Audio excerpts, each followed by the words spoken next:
right, welcome back to Now No Opportunity Wasted. I'm your host, Angelica Ross. Um, yes, we are trying out new things here. Hopefully, that turns off there. Welcome back to Now No Opportunity Wasted. I'm your host, Angelica Ross. Hopefully, we are streaming across all of the things. It looks like Instagram, it's saying that we are having trouble streaming to Instagram. If you ended it on Instagram, then this is expected. If not, then this continue create a new Instagram stream. Yes, but so how do I edit? Can I edit that? So Instagram professional account, blah blah blah. So is it the key that is bad? Well, Instagram, you might not be getting it tonight. Girls, you might not be getting it tonight. Obviously, it was going to be a different kind of view for you anyway. But keep the Instagram. Go live after you could go live. Okay, there's the stream key, but then the stream key change is the situation. I think the stream key must have changed because sometimes it changes each time you go in. So let me see if they'll let me. I don't think that they'll let me. You're already live. If you need to change this stream key, remove this destination from the stream, then re-add it. Let's see if that works. I'm going to try to get you all on here, Instagram. You might not get on, but hopefully you do get on, girls, because we are streaming live to all of the things. Hey, Terard. Yes, I am beat down today. Today, the girl put on makeup. What's up, Jerome? Thank you. The hair is done. Absolutely. Jerome, I hope you somewhere where you can get on camera, too, because I would love to hear your thoughts on some of the things we're going to talk about today. So I'm going to try to see what need to stream to more than 3 destinations. Consider what. Oh, so you girls didn't want me to. Angelica, have I not upgraded? Okay, so listen, here's the situation. For me to be able to stream to all the platforms, a girl needs some coins. I need some coins to run this operation because listen, all of the different services, these things add up, child. And I want to buy the yearly subscription, so that I can really get the most out of, these situations. But right now, the funds are not flowing like I need them to flow. You understand what I'm saying? So I need y'all, for those who can and are willing, those who got Beyonce ticket money. Not everybody got Beyonce ticket money. I sure did not have Beyonce ticket money. But for those who, can do stuff, you know what I'm saying? Have some disposable income. Maybe you gay and you got double income, no kids. You gay and married, you know what I'm saying? And you got a few extra coins that you want to shuckle out. Please go ahead and shuckle them out over here. Please join, subscribe, and join the channel. You can become a paid member at just $4.99. Those who become paid members of my YouTube channel, I automatically send you a private message so that you can get a free subscription to my Substack channel, where you will get notified every time not only we have a live, but when there's something very special going on and very exclusive going on. Yes, maybe if you gay. What's the Cash App? The Cash App is # Miss Ross Inc. Let me double check that really quick, but that's what I believe it is. I believe it's Cash App Miss Ross Inc. And that's the same thing on Venmo too. But let me just double check. But listen, so you can donate directly. You can even become a founding member on Substack, which is like $200 for the year. So go ahead and give me $200 for the year because I need that $200. I'm not gonna lie, I need that $200 because that's just about what this is probably gonna cost me for the year. Just this probably software alone, and then there's multiple other softwares that I use. Then there's me being able to hopefully. We're going to get into all the things, but the more moolah that I'm able to raise and, do the things, the more I'm able to do the things. And even, Okay, so my Cash App is, is that the one? Yeah, it's Cash App Miss Ross Inc., but let me just double check that I need to double check that on my other phone. Because I got 2. One of the other account is Miss Ross Inc. 2. The Cash App, Miss Ross Inc. 2. And then you can always go to missross.com and you can also visit my shop. Because, child, I got some sickening merchandise that I just dropped from the Grand Theft Lover line. Those who know my song, Grand Theft Lover, we love that song. Up, up, down, down, left, right, left, left. And those who used to play those video games know that cheat code is up, up, down, down, left, right, left, left. You know, when you was playing like Mortal Kombat and all those different things. All right, so I need to. Jerome sent some money. Ooh, woo, woo, woo. Thank you, Jerome. Thank you. We love that. Thank you so much.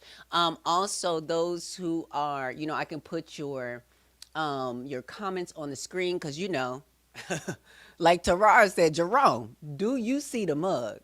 And this is what I kind of call my quick drag a little bit. You know what I'm saying? Like not quick drag because I did spend some time doing this. And what I'll tell you is for me, I'm learning that the best way for me to do my makeup is in complete silence.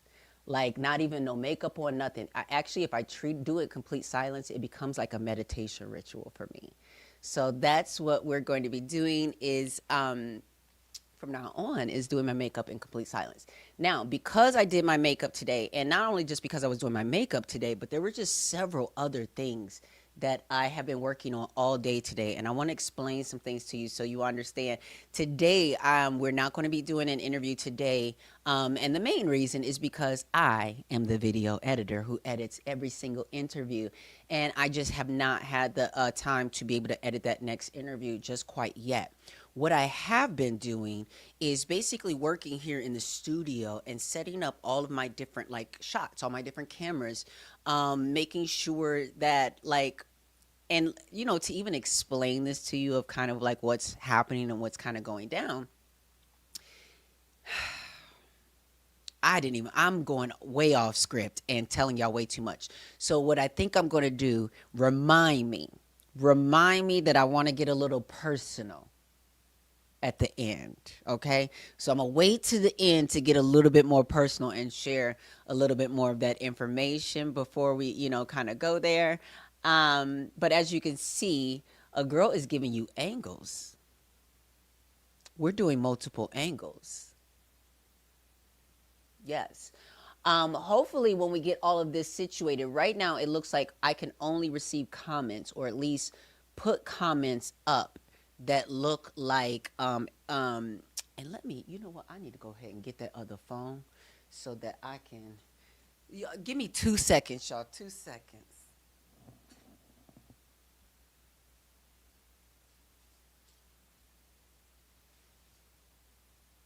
I hope it's this phone, child.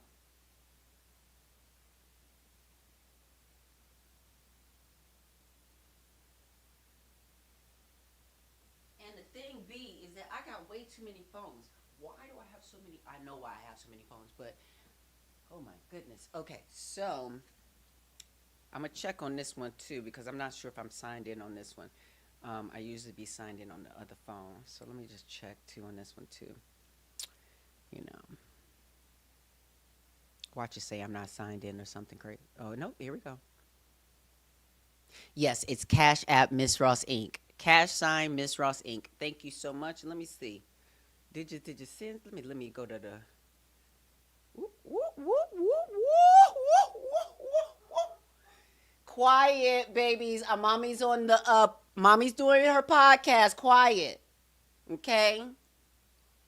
Thank you, Jerome, for sending that $100. Thank you so much. Thank you. We love that. Woo! That gonna help me get closer to being able to do what I gotta do and pay for some things. Thank you so much. All right, so yes, you can send money to Cash App Miss Ross Inc. Cause child, let me tell you, you might as well call me Christy Yamaguchi, cause Abish has been skating, doing triple axel backflips on thin ice. Okay, so listen, listen. That black girl magic. I'm stretching it. You hear me? And I'm going to tell you exactly how I've been stretching that a little bit later. Like I'm not going to get too personal. So let me, did you get a chance to see Laverne on Olay and Friends? We are definitely going to be talking about Laverne's accountability panel on Olay and Friends. We're definitely going to be talking about that. Let me take this comment off the screen.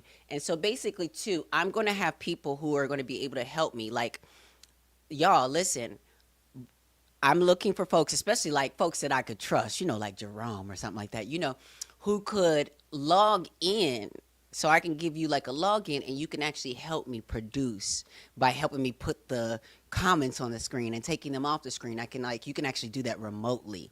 I'm going to have to do a little background check on you to make sure you don't, pull no fast ones while I'm on live.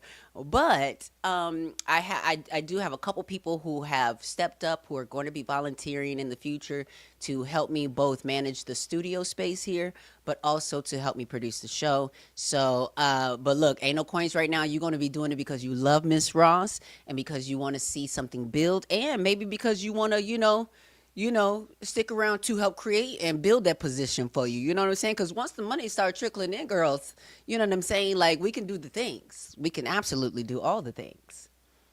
Terard says, I want to volunteer and be more happy to do whatever you need remotely, just for the record. Thank you so much. Then we're going to talk about that. We're going to talk about that a little later. We're going to do that. There's so many amazing initiatives that I am going to be kicking off. But again, to start this off, let me go ahead and do what I normally do. You know what I'm saying? And actually, like, get into reading my, getting on my teleprompter and getting back into things. So, welcome back to Now No Opportunity Wasted. I'm your host, Angelica Ross, and this is the podcast where we try not to waste a single opportunity. We want to do better. We want to be better to ourselves and to each other. So today is Monday, August 4th. And it is August 4th, right? Yes.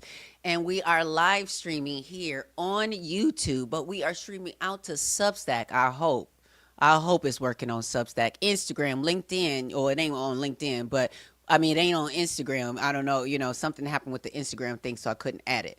But we're going to try to get Instagram on there the next time.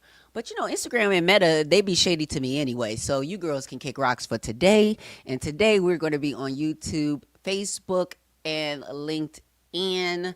Why LinkedIn? Because I am always about my business. Okay. But around here, it is always Buddhism before business. So let me start off with a word from Buddhism Day by Day, Wisdom for Modern Life by Daisaku Ikeda. Quote, in Buddhist terms, the great universe and the self, the great macrocosm and the microcosm are one. Since the self and all phenomena are one, all things are interrelated. Termed dependent origination, this teaching explains that all things weave a single whole in which individuals live in relation to each other. In other words, all beings and all phenomena exist or occur because of their relationship with other beings and phenomena, and nothing in either the human or the non-human world exists in isolation. All things are mutually related to and interdependent with all other things, forming a great cosmos, maintaining the rhythms of life. End quote. So I know you've heard the cliche that none of us are free until all of us are free. Or maybe you understand that every action has an effect. Every cause has an effect. And when we take full responsibility for our own lives, we begin to recognize the ways our actions have contributed to the current environment and even the political climate. And what we do with our lives can have a positive or negative effect on the environment and the people that we say that we love and are in community with. As Nichiren Buddhists, we understand that the most effective way to change the world is by starting with yourself. Instead of preaching to others about what is right or wrong, we instead want to focus on leading by example and becoming the change that we want to see in this world. So we can all do this. We can all change the things that we cannot and should not accept. But we can't keep thinking us versus them. We got to start taking a closer look at ourselves and stop abdicating our responsibility to these folks who continue to prove that they do not have our best interest at heart. Amen? Okay. TF Gamer says, T, thank you so much. T, yes. So Yeah, so today I am, going off script. We're, it's not necessarily going to be, specific to any one thing. I definitely want to talk about the things that uh, that are pressing to you all, that are on your minds. I want to also remind you that you can always text me at 888 991 2946. And in that text message, you can send me an audio message. You can send me a video message if you're a little camera shy or don't want to be live. So if you have a question you want to send me, you can type it out. You can send me an audio message that I can share on the live, or you can send me a video. Or I can send you, text me, and I can send you the link so that you can hop on live with me and join the conversation live. Okay, so you can get that number. Again, the number is going across the bottom of your screens right now, 1-888-991-2946. And yeah, we can talk about those things. Also, today's episode is brought to you by my damn self, Miss Ross Inc., MissRoss.com. If you visit MissRoss.com, you can find ways to connect with me so that we can change the world together.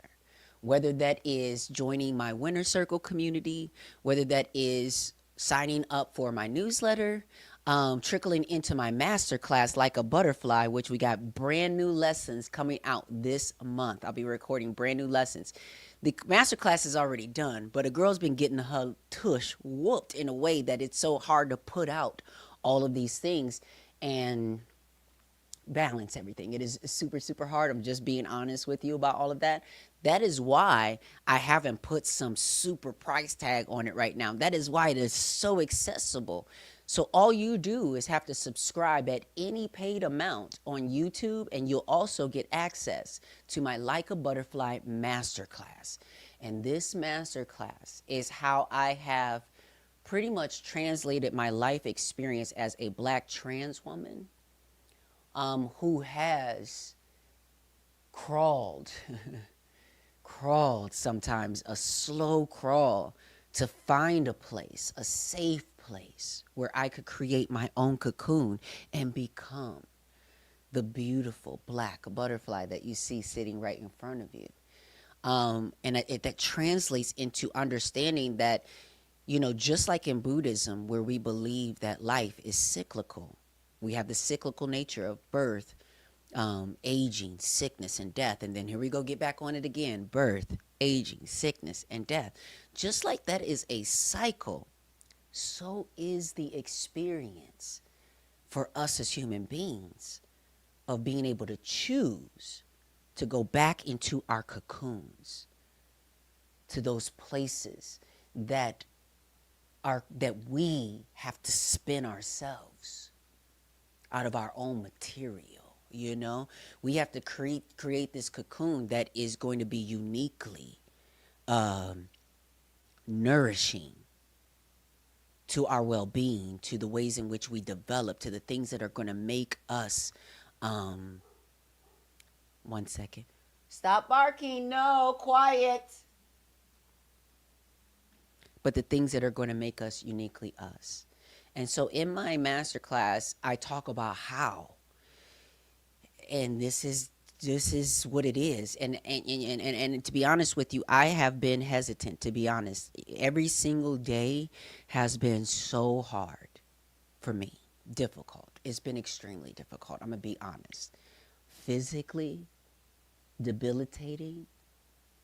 I am someone who, I guess, through my internalized ableism, masks multiple disabilities. And some of them, like right now I'm masking because I'm sitting down right now. But if I were to get up from this table and have to do some walking, I'd have to get warmed up a little bit. I don't know if it's my sciatica. I don't know what's going on. But every single day I am experiencing times where I'm immobile, when I can't respond and get up to things as fast as I used to be able to.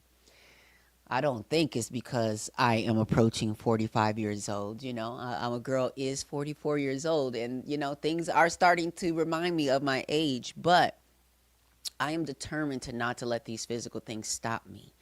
I'm determined to not let these challenges, period, stop me. And so I'm not going to be afraid. I'm not going to be embarrassed to be transparent with all who are willing to bear witness as I show you what it looks like. Even in the most gruesome times, you know, if you get a look inside the cocoon when a caterpillar is undergoing transformation, and all of our neurons and our, you know, all the stuff is firing and reconnecting. It's gushy and breaking apart and coming back together again. It's not probably the prettiest picture like you would see once you pop out the cocoon with the pretty, you know, butterfly wings and everything, right? So I'm willing to show you. I know people are going to talk about me. I know people are going to have things to say, and it's okay. I'm okay with it. Because I know that there is value in people seeing an unfiltered perspective. One that shows what it really takes to win in life, what winning really looks like. And sometimes winning is, you know, in the middle of the situation, the scoreboard dropped or the scoreboard ain't looking the way it should be. Because I know right now, ladies and gentlemen, my credit score is not doing what it's supposed to do. My credit score was something nasty. And it ain't what it should be right now, because my former speaking agent still owes me $40,000 that I have not been able to pay towards the things of business that I do. So as a black trans woman missing out on $40,000, that has been a real struggle for me. I'm not going to lie. I also have people who I'm in community with sometimes who see me not as community, but as competition. And because of that, you know, when it comes to bookings and when it comes to different things, there are people who are opening their mouths and fixing their mouths to speak against me. It's what they're choosing to do. You understand what I'm saying? Versus what I have chose to do with my platform and how I choose to amplify others people's voices instead of helping to silence them like the rest of the world has been doing. The Zionists have been calling up opportunities and saying, get rid of her. Do you understand what I'm saying? So I've had to recalibrate my community. I've had to actually go back and strengthen those boundaries that I had when it comes to being in community with me. I'm not going to let you continue to play in my face and call me community, because that's not community. If we're not accountable to each other, if we can't be accountable to each other, then we're not community. And that brings me to the conversation that went on about Laverne Cox and her, you know, MAGA boyfriend and the whole dating situation that went down on Olay. Let me see. Terard is saying, you wear your life journey well, Auntie. I would never know you're in any pain ever. You're always so responsive, so empathetic, so kind. You really are the girls of girls. Thank you. Thank you so much, Terard. Listen, there's a reason that is your experience, and that is what that is. And that is because I have been practicing Nichiren Buddhism for 15 years. So with 15 years of practice, we go from a place of being so drowned and overwhelmed in our own suffering, in our own situations, that all we have room for is to focus on ourselves. And that's okay. You have to do that sometimes, you know, but Buddhism gives you this broad capacity. It breaks open your heart. It expands your capacity to be able to have room for someone else, even when you yourself don't have that much. Because what I know is that suffering is not a solitary experience. It is something that is collective. The whole world is suffering. We just each are getting a different flavor of it. So we can't sit here and act like we're the only ones going through something. So that I refuse to do. I refuse to act like I'm the only one suffering. Sure, I've lost a lot of jobs. Sure, I'm struggling in a lot of different ways, but so are a lot of other people. And so I'm doing what I can to address my struggles and challenges while also still being available to help other people. That is what I have vowed to do with the space that I am in. So I want to share something because, we're going to crack into this conversation because people have been asking me about what was my whole, response to this whole Laverne situation. And I want to kind of get into the fact that, my name did come up. I'm like, how did my name get into this? I know Dominique was like, well, where is Angelica Ross at? Minding my business. That's what I was doing. I was working in my studio, getting my things together and working on me. Okay. And there are many reasons why, Olay did reach out to me. Olay reached out to me, and thank you, Olay, so much for reaching out to me, and asked if I was available. I told her I was not available for that conversation, and that I would definitely look forward to joining in on future conversations. And my main reason for doing that is because people know that I don't, I don't hold back, and and it's not malicious at all. Like, everything I'm saying and doing is just to call a thing a thing. And so I didn't want to have such a blunt conversation in front of the world when I knew that there were things that I would probably need to dig a little bit deeper with her first with. So after Laverne had her accountability panel, my sister and I had a accountability text message conversation back and forth with each other. And I first commended her, for even, sitting there and allowing, sitting there and listening to all of, that feedback. I know that it takes a strong girl, to be able to do that. And so definitely, Laverne, I commend you for doing that as well. But,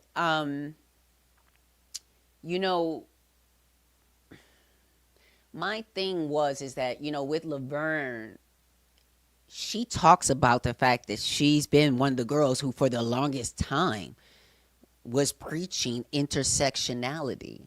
You know what I mean? And was talking about capitalism and patriarchy and all of the things. Like, mama is smart. Mama's no dummy. So that's where I was kind of when I was watching some of that, I was in the same lines as Hope, where it's like, I don't think you get to play naive, sis. I don't think that that's a card you get to pull. No, I don't. I just don't see that happening. Sure, you may be having new experiences of love, and maybe there's a naivete to the experience of feeling love, maybe, but still, there is, just like here's the situation with white people. The reason why we say that all white people are basically racist, because the situation is our society and everything grooms them that way until they become white people who are willing to interrogate their whiteness, and not just on a one-off thing and be like, I'm one of the good ones. Because we know it's a lot of white people who look for black people to be able to give them a stamp of approval, like they're on the HRC corporate equality index marker, where there's just a check mark saying you equal, but nobody's really digging down deep to see if that's really the situation. So I'm not here to give any blanket sort of like approvals on those things. And I just sometimes when I'm saying these things, I go off on a tangent and I get a little bit, like, but so I kind of forgot what I was saying there, but thank you, Rick. Thank you for being here, Rick. But I don't think that she can pull the naive card. So when she said things like none of us are free until all of us are free. Sis, I believed you. And I still believe that. I still believe that. I just think that the panel conversation with Laverne Cox on Olay and Friends wasn't about dragging Laverne. And I really appreciate Olay, what she did there. I really appreciate what you did there in making space for a deeper reckoning with our contradictions, our privileges, and what it truly means to truly be in community as Black trans femmes who are navigating this industry and this world. So let's be honest about the situation. We all have trauma. We all have defense mechanisms, but some of us have been forced to make peace with speaking the truth even when it costs us everything. And that's the kind of love that I'm always holding.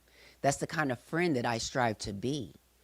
And you know, I know that in the conversation, folks were alluding to the fact that if Laverne has certain friends around her that would tell her, sis, you know, before she would do things like this. But the reality is she did.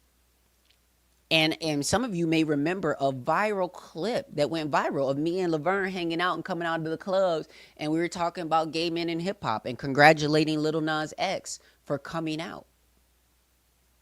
Me and Laverne used to rock tough. Back in the days when her and Janet Mock will be on Pierce Morgan, it's like we were tag teaming one after another. One would be on this station, the other would be on this station, I'd be on that station. We all be hitting it from all sides. Like, so the situation is, Quay, and I'm going to bring this up and share this conversation because Quay brought first Dominique asked where was Angelica, and Quay basically went to sort of set the record straight. So let's look at this really quick and see. Oh, that's great. So hold on one second. I'm going to add share screen. And we are going to share this tab here in the audio. Yes. All right. So I kind of queued it up already. All right. So we're going to hear where I guess my name comes into the story. And if you haven't seen this already, after this, go ahead and go over to Olay and Friends. Click subscribe and join. I love her. I love her conversations. But let's listen to this conversation real quick. Oh, shoot. And you know what? Wait, before I do that, actually, I don't know why I don't have headphones on right now. My goodness, girly. Let me put my headphones on really quick so that I can do this correct. Please give me the right headphones.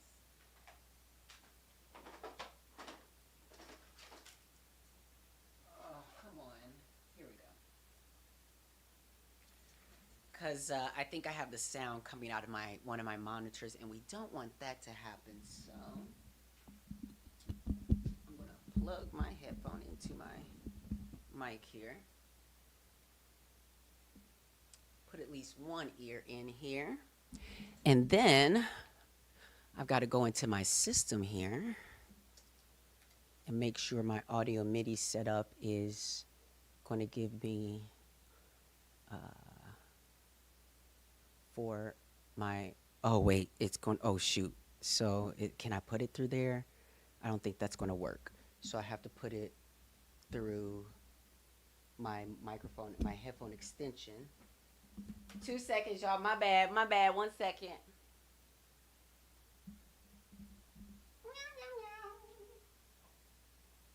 Oh my goodness. Okay, so this is what we're going to have to do because I'm going to have to try to do it this way. I don't think it's going to work this way. It's not going to work if I plug it into that way. And my microphone, my headphone extension. So we're going to just play it out and we're going to see. Let me know if y'all get an echo. I hope you don't. Oh my goodness. But let's see here.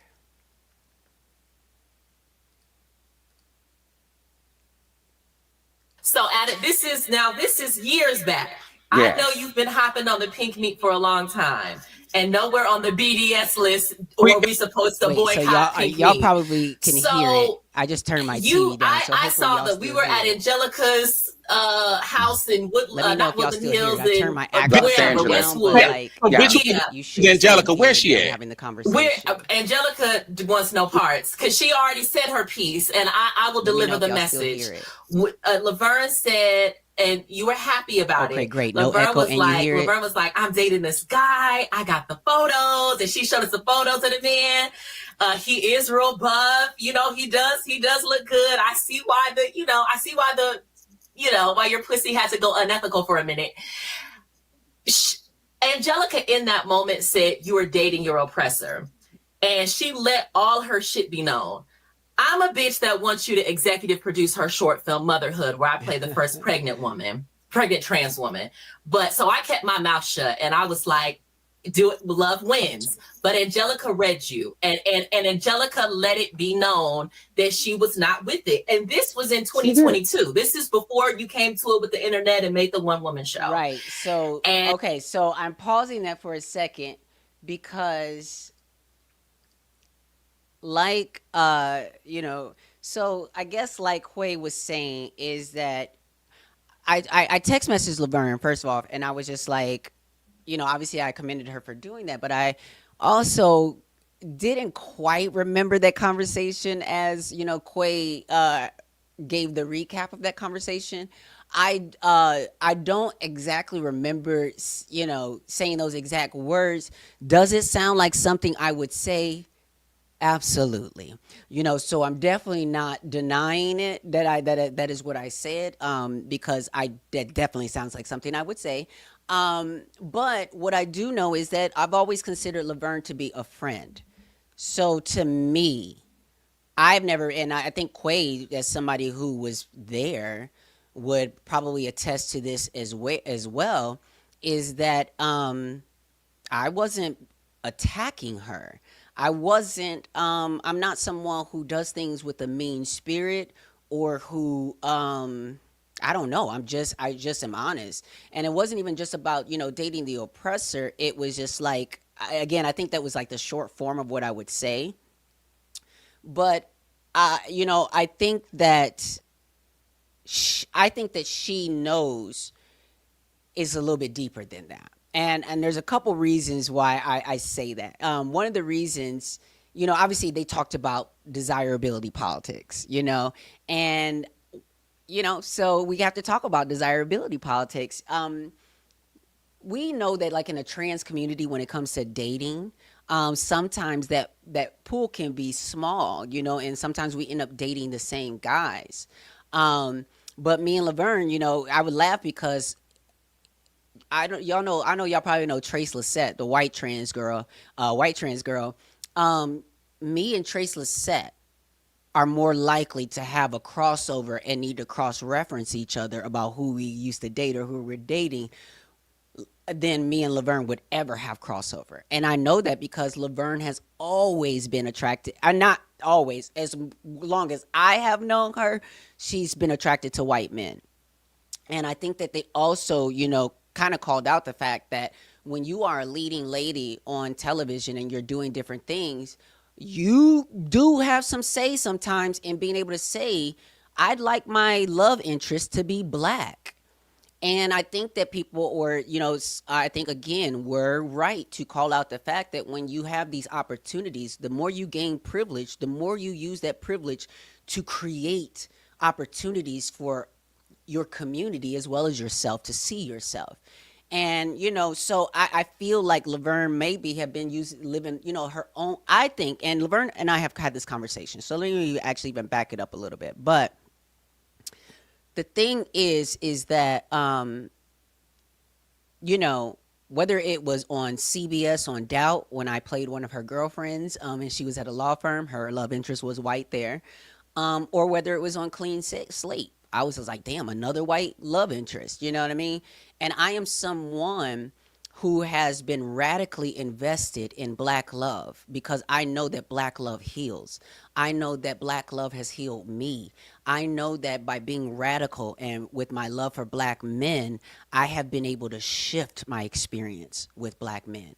And so I don't have the same experience as many other people do. There are plenty of Black men who I have dated, who want to date me, who want to date me publicly. Not all of them, but there are definitely several that will love to date me publicly. I may not have chosen them. I'm currently dating a Black man right now, an intelligent Black man.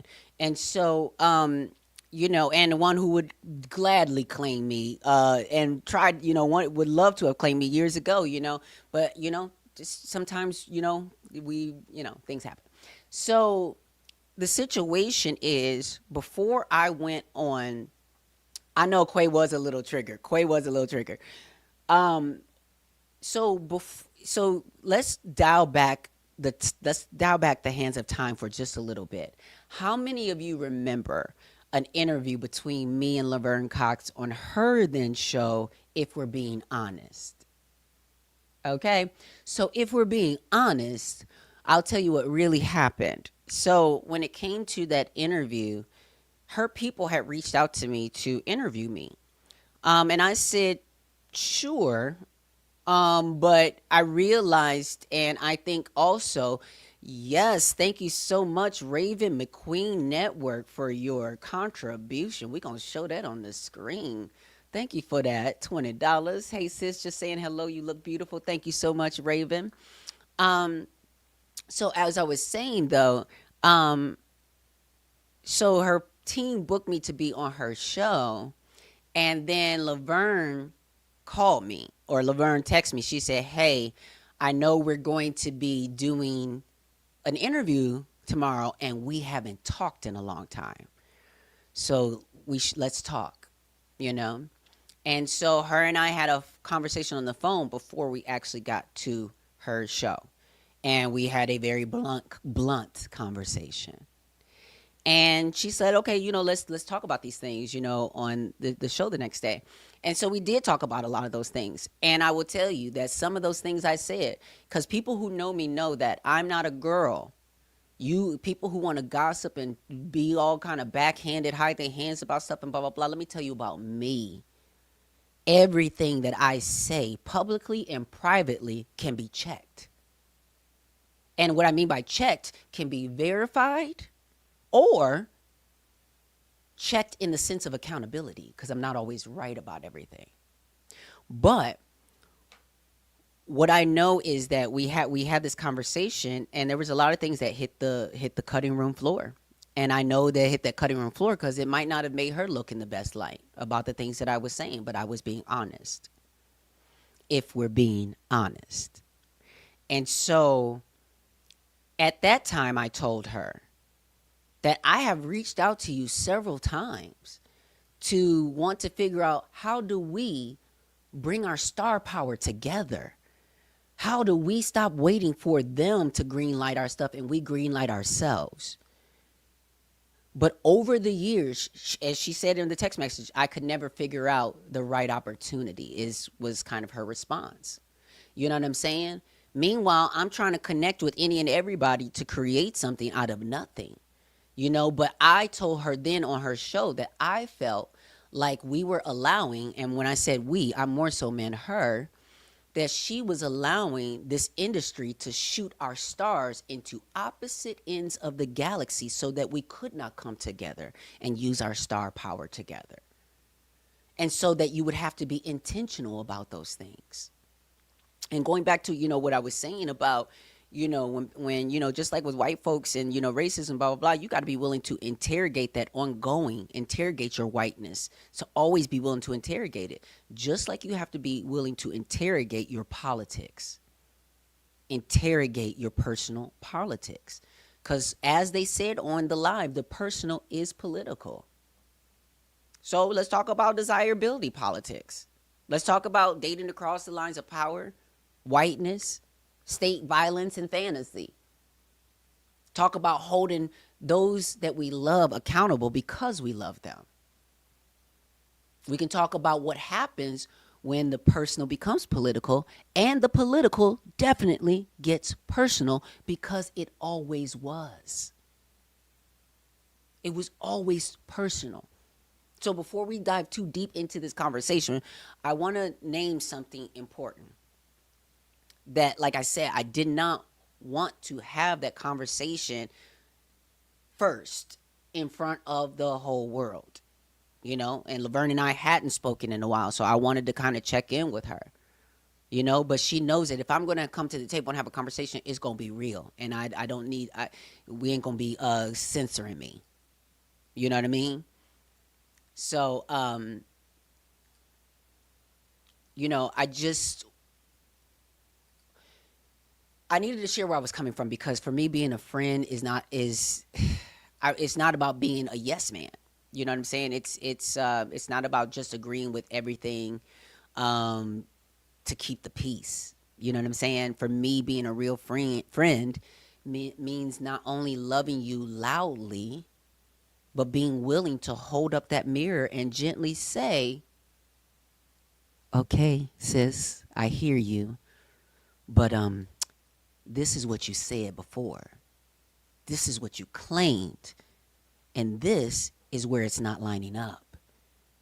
I'm not trying to embarrass anybody. I'm not coming from a place of bitterness or judgment even. But I'm a strong bitch. And I want strong friends who can call me in when I'm wrong, when I'm out of pocket or just missing something. That's the kind of friendship that I offer and expect in return.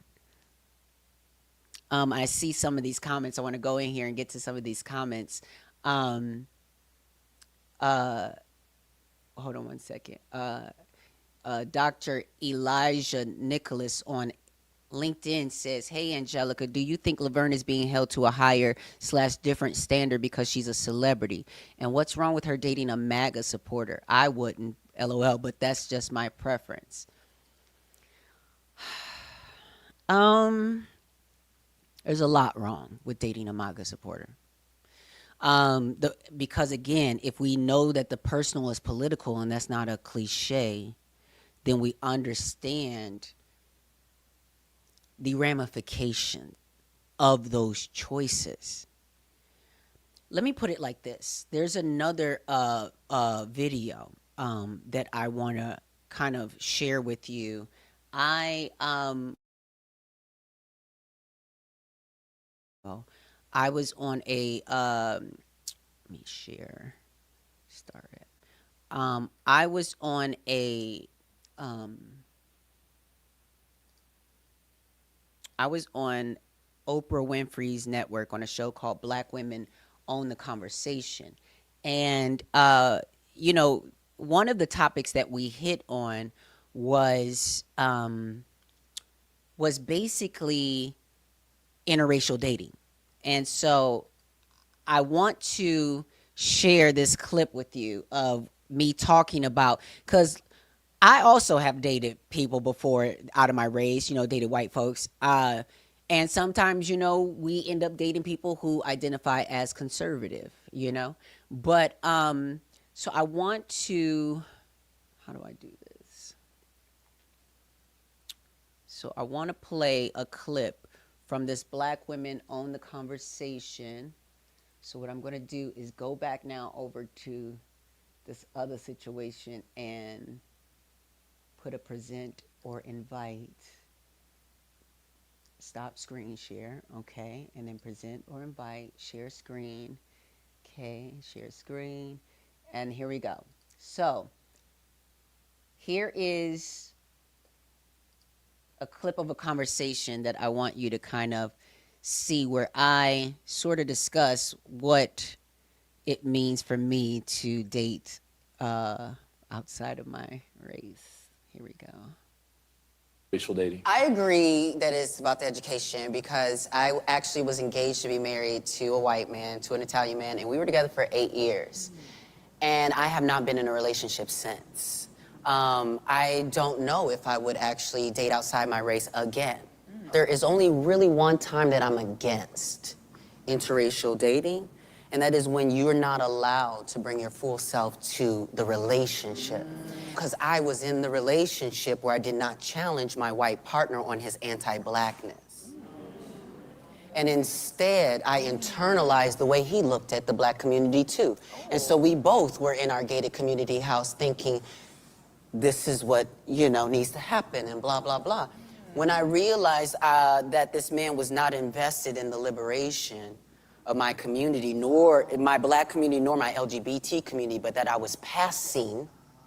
So that means that I'm either going to be with a Black man who also has been educated about his anti-Blackness and about his misogyny and all those things, or I'm going to be with someone who's not Black who understands that, or I'm going to be by my damn self. Now, April, I know you are happily married, but how do you think about interracial dating? I agree with. And again, you can continue. Obviously, that video is available on YouTube to watch. But again, you can kind of see that basically I've been the same. I don't even know what year that was. Maybe that was 2019 or 2018. So my politics have pretty much been the same ever since I've been 25 years old. When I was 25 when I started to unpack why I was attracted to this white man and engaged to this white man, even though he was not willing to love me. He wasn't willing to defend me, to his family, to the world. We were in the beginning part of our relationship. I was stealth, so no one knew I was trans. We lived in a gated community in Boca Raton, Florida, in a mostly Italian and Jewish community, so no one knew that I was trans. But then we would meet I would have gay friends, we have different folks, and I couldn't even tell them. And so I realized that I was living in his shadow. There was no way that I could be the Angelica Ross living in his shadow. And one thing that I shared with Laverne was that, listen, I'm gonna tell you straight up. I unpacked what you are needing to unpack and what you are unpacking a while ago, and I'm telling you, it was embarrassing. It was embarrassing for me, and I'm talking about truly. I felt bad about myself when I woke up because I wasn't aware of it. I thought I was just choosing the choices I was choosing because of whatever, but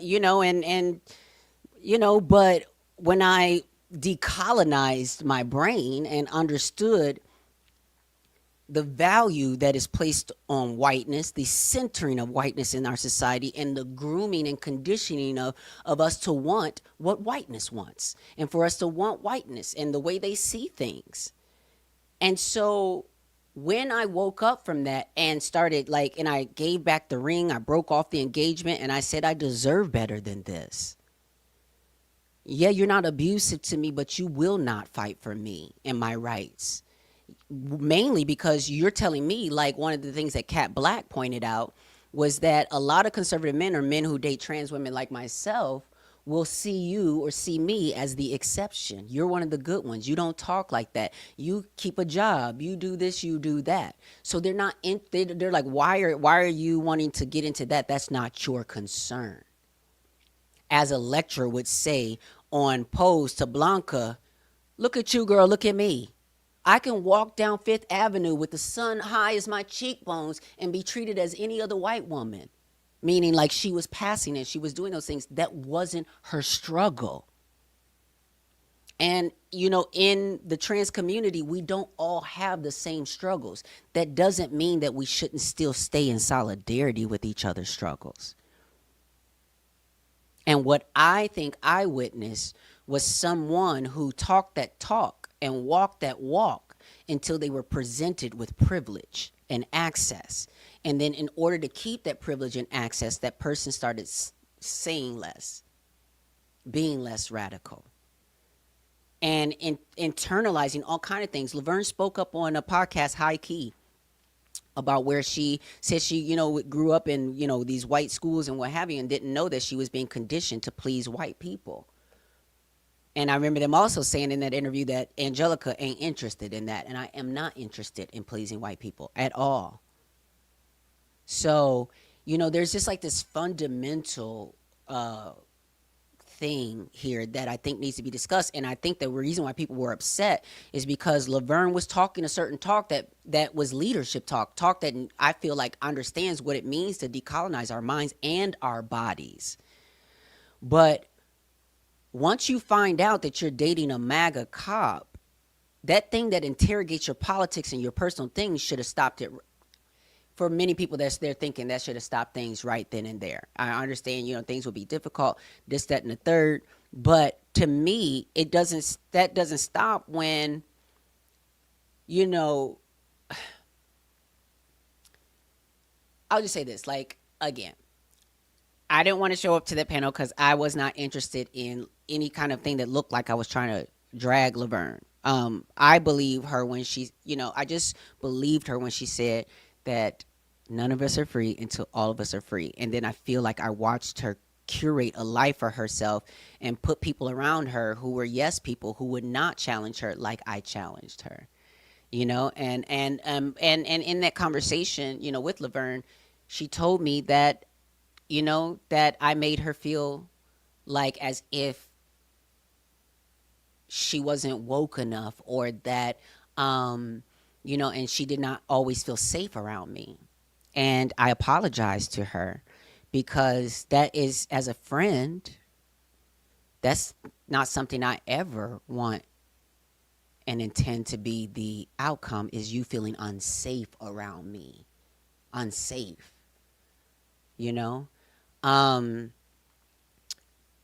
So I apologize for that because, again, I always try to be accountable to the ways in which I show up. So, but at the same time, I am unapologetic about my politics. And I know that there are certain people, let's say outside of Laverne, like Laverne's ex-MAGA cop boyfriend, who should feel unsafe around me. He should feel unsafe to say that he's a cop, knowing my politics. I want certain people to feel unsafe with those ideas. Don't even think about bringing that nonsense and ignorance here around me. You should feel unsafe with that. But I don't want my friends to feel unsafe about talking about their experience. So again, I don't know the gap in that, because to me, I don't feel like there was this like enforcing nature about my will and opinion. It's just, okay, do you, but girl, you talk about this and you're doing this.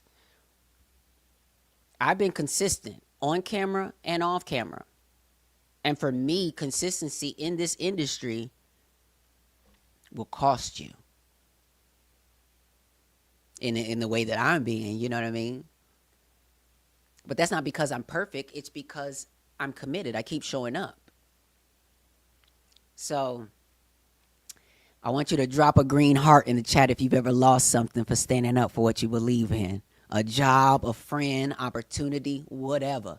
And if you ever had to lovingly hold a mirror to someone that you care about, I want to hear about that too. Y'all know I got my my number. I'm gonna try to look up here and go to my I'm gonna get my window up so I can send you the live studio link so you can join me in the studio if you want to add to this conversation. But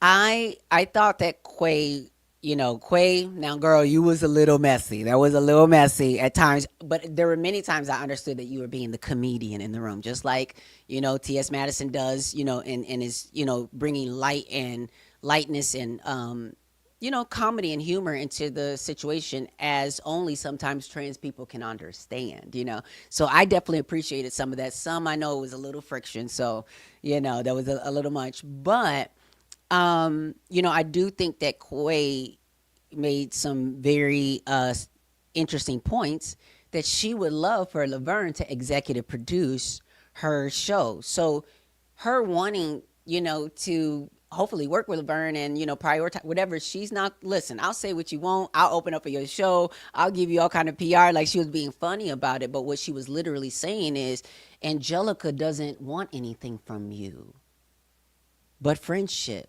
So she's not trying to angle anything with you. So that's why she's being direct. But if you want something else, she was like, girl, I'll give it to you. You understand what I'm saying? And you got to know, know your things, know who to go to for certain things. I'm not the girl to come to when you want to be disillusioned about what's going on. I'm the girl you go to for a clear reflection. And or you just want me to listen. I'll shut up. I'll just listen and keep my mouth, my opinions and everything to myself. I sure will. So talking about desirability politics, and this might get a little cheeky, like I said, but listen, in the trans world, the pond is small. Sometimes we have to cross-reference. You know what I mean? Like, wait, girl, I think he was just on my line, But again, me and Laverne have never had that issue. She's always had a clear preference for white men. And I think that's what folks are trying to get out is if you understand about decolonization, then you understand that why we're attracted to what we're attracted to is very heavily influenced by a lot. Politics, social norms, all kind of other things. And it's not about having a dig on her. It's just about, calling the thing a thing. When your preferences start to align with the systems of power, whiteness, patriarchy, law enforcement, and even state violence. I mean, her type is a buff white cop. You're going to have questions. We're going to, it's going to be some questions. And I ask them questions because, again, I love my friends. I love in accountability and truth. You know what I'm saying? What are people saying in the comments? Nerd King is saying, I'm good for letting a friend cry on my shoulder the first night. The next night, let's talk about your part in the situation. That's where I'm at as well. That's exactly. TF Gamer says, Quay was coming off as NB-phobic, low key, to be honest. Listen, I validate your perspective. To me, I think that what was happening was the conversation that should have been happening there should have just been between black trans women, period. I don't think in that first initial conversation, the way that the space that they were trying to create, I think should have just been an accountability panel with other trans women. That is not to say that what Deshaun offered to the conversation was not valid, because I thought it was a lot of valid points that they had about desirability and politics and all of the different things. But, so I think that I think that the container and context for the conversation was pushing back, because there were some things that, again, as black trans women, we may not agree with, non-binary people, or, about certain things. So I think that there sometimes need to be space for them to work that out and talk about that, and then obviously the rest of the internet and everybody else is doing videos and dissertations and all kind of things to break things down. But to create a space of reflection, I think that it should have been only black trans women holding up that mirror, like Olay was doing. Olay, kind of just stood back, moderated, but made sure that most of the time was taken up by black trans women leading that conversation. And there were times I wanted to hear more from Hope than I wanted to hear from Deshaun at that time. And it's not because of whatever, it's because I wanted to hear what the black trans women had to say more so about the situation in this particular conversation. Who else says, I know so many comments in here. Jerome is saying unsafe, or does she want to be handled with care because of privilege? Yeah, he said that kind of sounds like a Karen response, But so the thing is that I don't know, but what I do know is there were so many times different things were happening, and I just felt, I told Laverne and I have had some very deep conversations, and I'm not going to go into all of the personal, commentary, but, I just know that what I said to her, I said things like,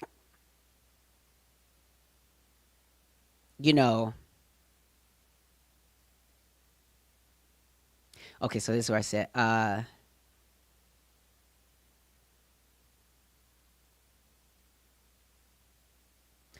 So I said something like this. You know, I let her know that, oh, wow. I said, there is no split between what I believe and my public actions. And I have worked extremely hard to surround myself with folks who have the courage to hold me accountable to what I say I am and want to become. She goes, that's beautiful. I was like, I wanted to be that for you, for Janet as well, but realized quickly we weren't really aligning on the same overall objectives. Like Candy, I didn't have a choice.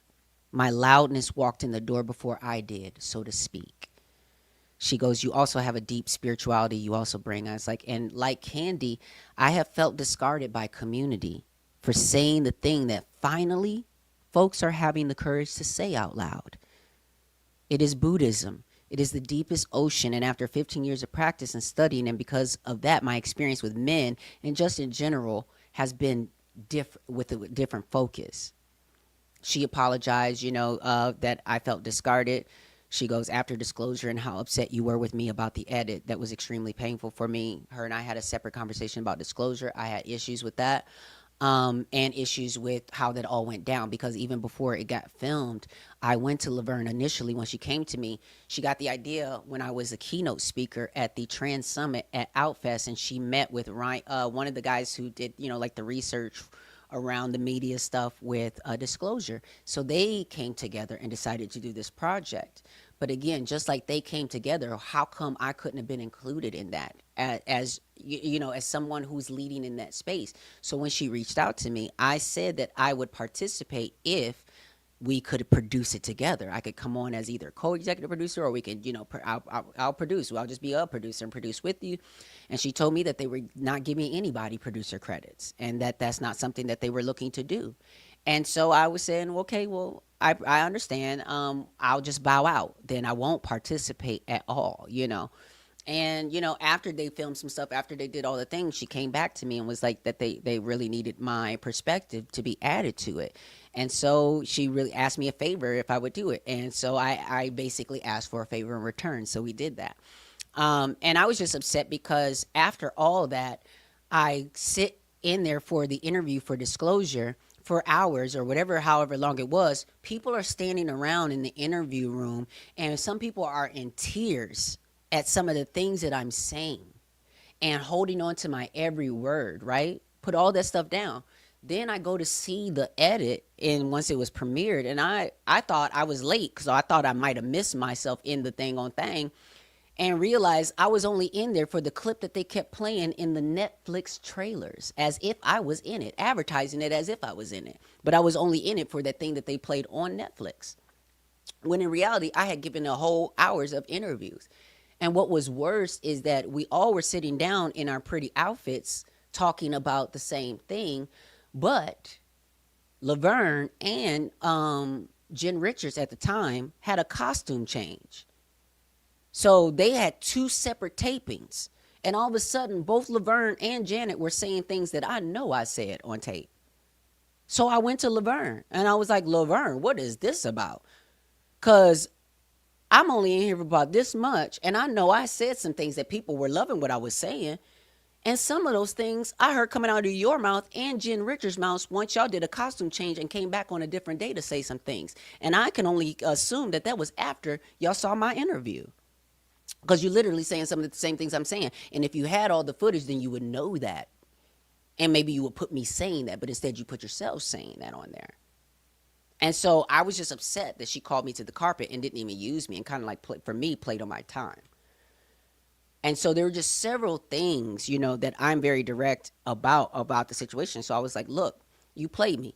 Like, I am an executive producer. I produced a web series, King Esther, that got 4 Daytime Emmy nominations. One of those Daytime Emmy nominations was for Janet Hubert, the original Aunt Viv from Fresh Prince of Bel-Air. The other nomination was for a black trans woman who at that time was an unknown actress, as well as for the writing and directing with Dewey Gerard. 4 Daytime Emmy nominations. It wasn't my first time at the rodeo executive producing things. So when I asked why was it that I spent all that time and I know people were hanging on to my, why was it that I was only in there for that little bit? She told me that the producer said that the white producer, mind you, that her co-executive producer, whatever, that they said that I seemed guarded in the interview. And I said, Laverne, repeat that back one more time. Repeat that back one more time. Angelica Ross seemed guarded in the interview.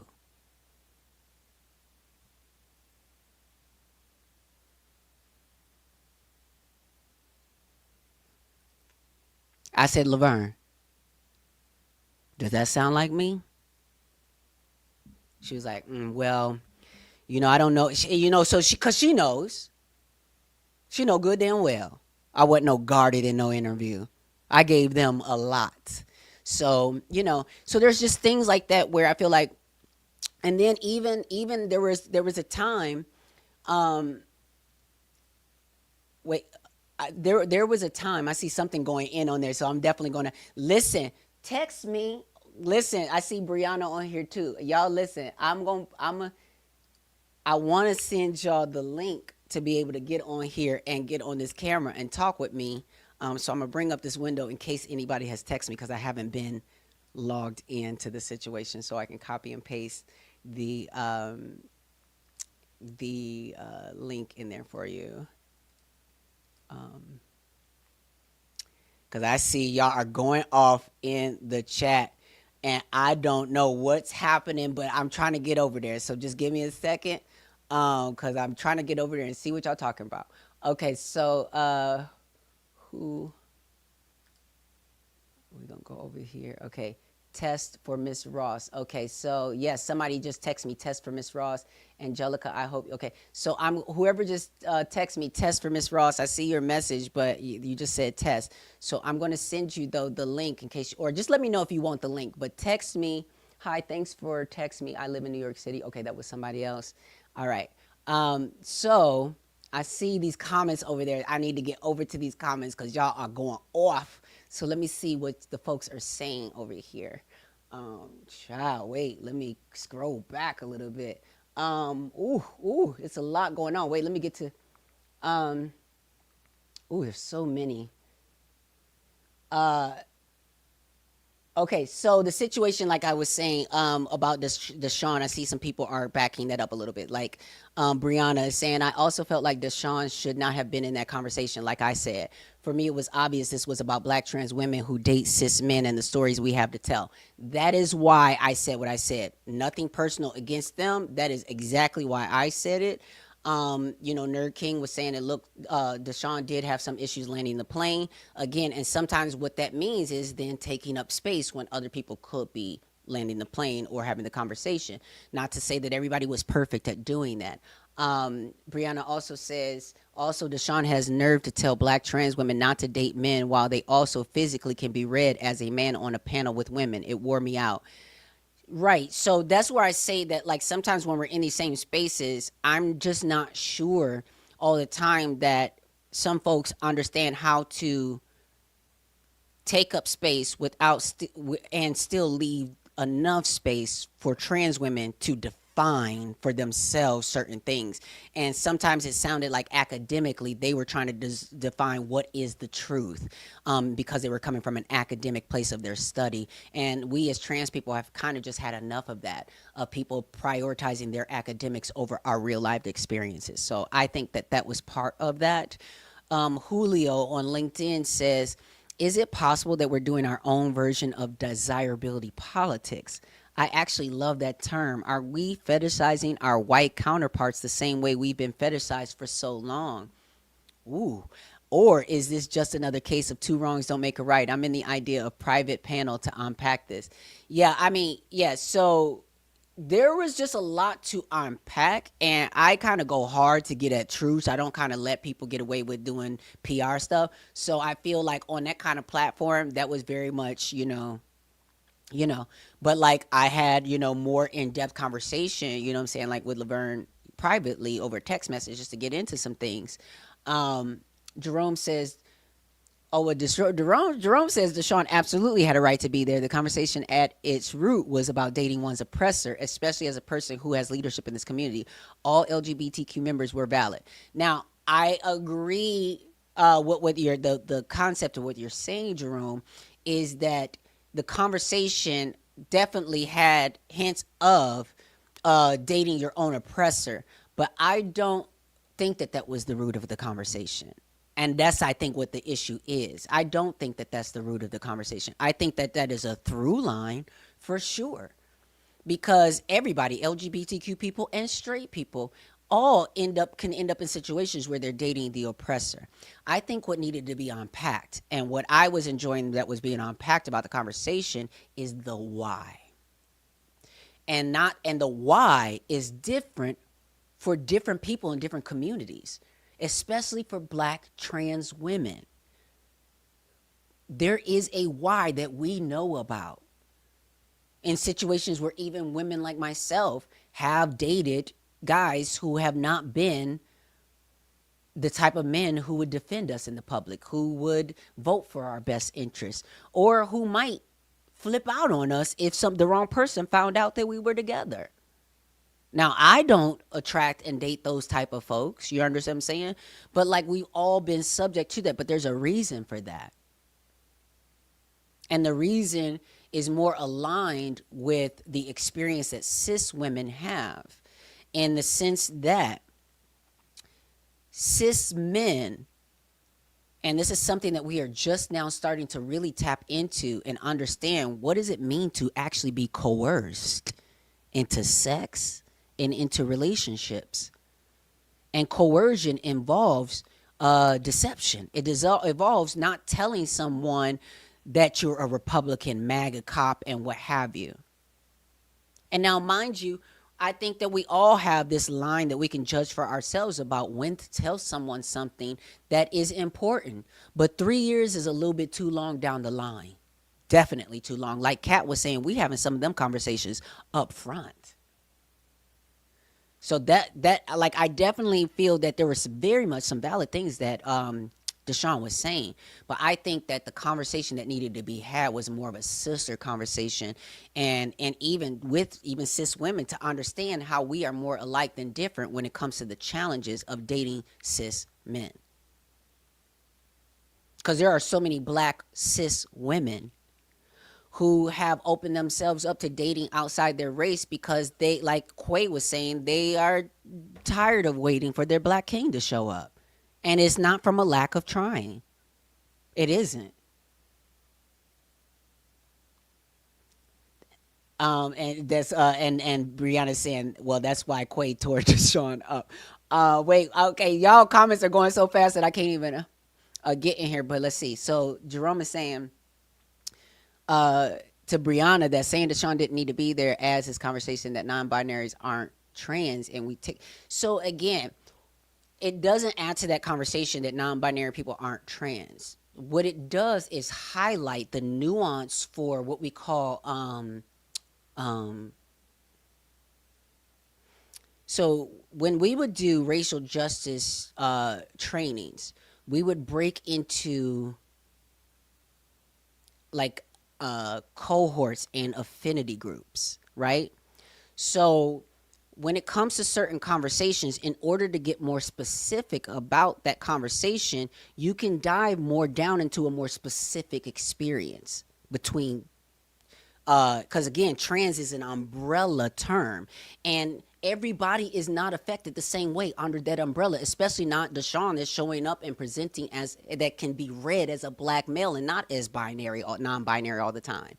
Like, that's what some of these folks are saying. Like, so you have to understand, as myself, as a trans woman who is in community with cis women, there are times when we all should be at the table and having a conversation, and there are times when I need to step back when they're talking about periods, menstruation, and the lack of medical attention paid to black women's pain threshold when it comes to childbirth and dying in childbirth and all these different things. These are all conversations that, yes, I'm a black woman, but I'm not a black cis woman. That conversation is specific to black cis women. So there are conversations that can be specific to black trans women. It's okay.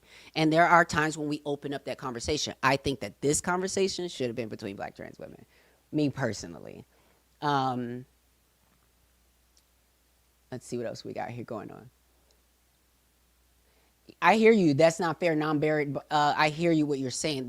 That's not fair. Non-binary has no look. One can't say they aren't showing up as non-binary. That's not what I'm saying at all. What I am saying is, of course, non-binary doesn't have a look, but man does. That's why they be calling folks mans.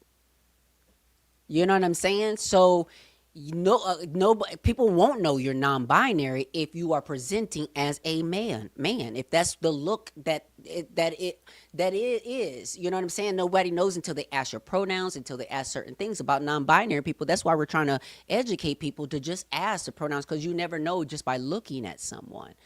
But the reality is we have to start addressing things as they are, meaning cis women may have a problem with trans women and may want to invalidate our experience as women, but that does not negate the fact that when I walk outside this door, I'm seen as a woman and I'm treated as such.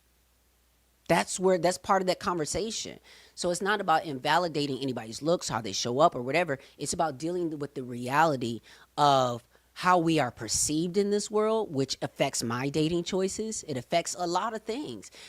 Laverne Cox will talk about the fact that some of y'all are saying that she's passable. Me and Laverne have had very different conversations on that.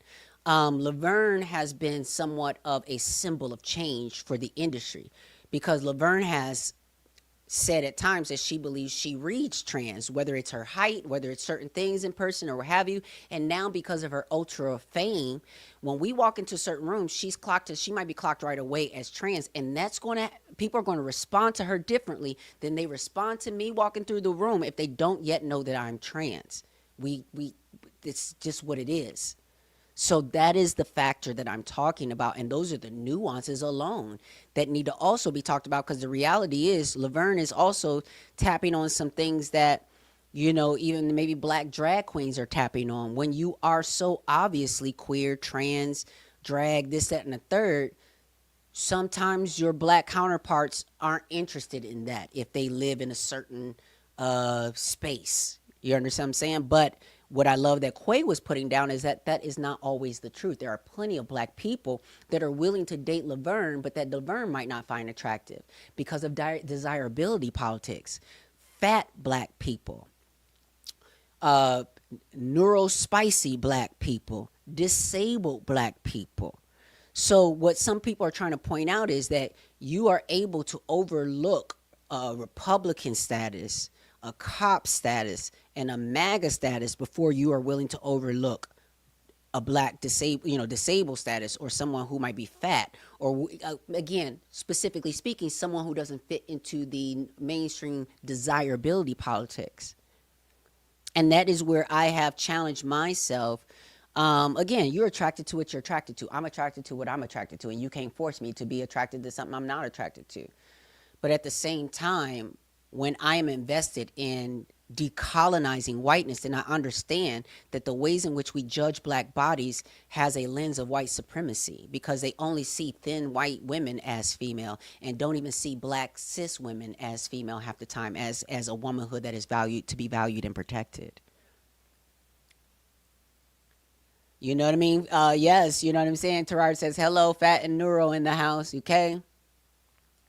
Jerome says, at doctor, by definition, they are regardless of if they want to identify as such. Correct. Like, I'm not invalidating anybody's identity, but it literally just goes down to, regardless of what cis women want to say about trans women and dating cis men, when we walk out the door, unless we are wearing a sign on our head, or unless some of us are, have different, features or whatever that are more trans, or what have you, folks are not going to know, and they're going to treat you as you're being perceived. I mean, that's just it. So again, I'm not invalidating the contributions and the things that they had to say. I just think that a lot of the friction happened in that conversation because it was a little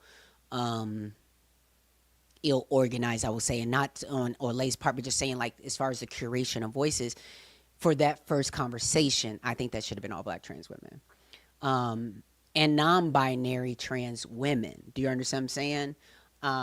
But you know. What else? Okay, so I know there's so many. I'm trying to get to all these comments. And Dr. Lulu on LinkedIn says we have to stop wanting people to fit in boxes that we create. That too. And like Brianna is saying, the emphasis is on read as. Yeah, because again, this is again part of that conversation. This is why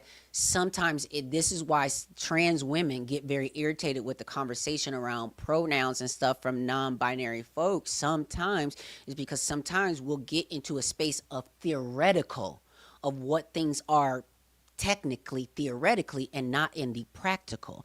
I am someone who went through beauty school. And I'm not a beauty school dropout. I graduated, but I just never got my license. And in beauty school, you have your theory and you have your practical, and each one of them hits different. And that's all I'm trying to say is that sometimes we have to recognize that there is a difference in how things play out practically than theoretically. And so what we have to not act like is like what Brianna is saying is that some non-binary folks what we are not going to do is act like some non-binary folks don't read as cis gay men or cis lesbians. So that's like that she's dead ass right on that. Like that's just a reality. And so it's not about us wanting to invalidate anybody's non-binary identity. What we're saying is them out there, just like T.S. Madison was saying, ain't no more this and that, is just gays and punks or this, whatever she was saying, is because what she was saying is to them out there that are reading you, to the white men, to the Black men, to the MAGAs, to everybody else, they just see, if Deshaun, with the way they showed up on that panel, most people would see a man. That's just like real. I validate them as a non-binary person. You understand what I'm saying? They have a full beard and like come on, like Brianna, come on. Like that's all Brianna is saying. Like we in community are not invested in invalidating your identity, but we're talking about practical experiences, about real life experiences, about what happens when people choose to navigate these streets and have the audacity to look for love. Sam says, am I a makeup artist? Because my face is always A1. No, it ain't always A1. You did catch me on a day when it was A1, but it is not always that. So Dr. Elijah is saying with Jerome, I agree. I know some non-binary people who are offended and adamant about not being grouped with trans folks. Right. I mean, again, we don't want to group everybody together. We do want to try to have specifics, but also want to create spaces where we all can have the conversation. But when there's limited time, space, when we haven't had the conversation, we need to prioritize the voices that need to be heard. And those voices that should have been prioritized in that conversation were people who identified with Laverne, like as Black trans women. That should have been the accountability roundtable to me. Mel is saying, I'm glad you are covering this topic. Thank you so much. I'm going to check my text. So nobody wants to get on camera. He said we were in a queer space, period. Yes and no. Like the thing is that I don't know if Olay's show is considered a queer space. Just from default. And secondly, everybody that is trans doesn't identify as queer. You know what I'm saying? So again, there are moments when I think it's okay to be specific, because the more we allow moments where we can be specific and listen and are willing to listen to those specific experiences, the more we can reflect on the universal and have then time to come out and zoom out into the universal conversation. But I don't think we were there yet. Everybody was already out there on the internet having such a widespread conversation. We needed to hear and prioritize for people who were directly affected. And what I mean by, this is, as Black trans women, we don't have that many like these role model people in certain things, people who we can look up to, who have gone in certain spaces, who can mentor, who can do certain things who we see ourselves in, and all that kind of stuff. So it's okay. It's okay. It's okay for us to have specific nuanced conversations, and it's okay for us to zoom out. It's okay for us to zoom in, and it's okay for us to zoom out. Both are fine. Brianna saying, where's the link? Brianna, message me on either if you text message me, you can get the link, the text message, or if you can DM me on Instagram, I can send it. But it's better if you text message me to 1-888. Let me put that banner back on the screen. There we go. 1-888-991-2946. You can definitely jump on there if you want to hop on camera with me and add to the conversation. I would love that. Dr. Elijah said, I respectfully disagree, Angelica. As a trans leader, any trans person could be a part of the conversation to hold. Listen, you do what you want to do on your platform, okay? What I am saying is it's okay. It is absolutely okay for trans women, people who identify as trans women, and people who identify as women and not as non-binary or as non-binary trans women, it's okay for them to group together and say, we want to have a conversation. And it's also okay to expand those walls and have the conversation with everybody else. So what I am saying to you is what you are talking about and the conversation you're talking about having is perfectly okay having. I'm in no disagreement with you about that. What I'm saying is that multiple things can happen. So I think that, yes, absolutely, that conversation could have been had that way with those folks. I think that first, though, that particular conversation, in my opinion, as a Black trans woman, should have been between the girls.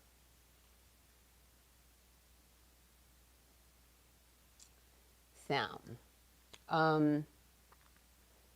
So let's see. Brianna saying, Dr. Elijah, trans men do not have the same energy when it's a trans man issue, and you know that.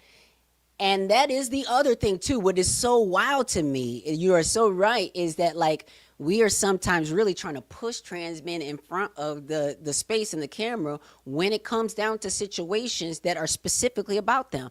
Like the Just Hilarious situation.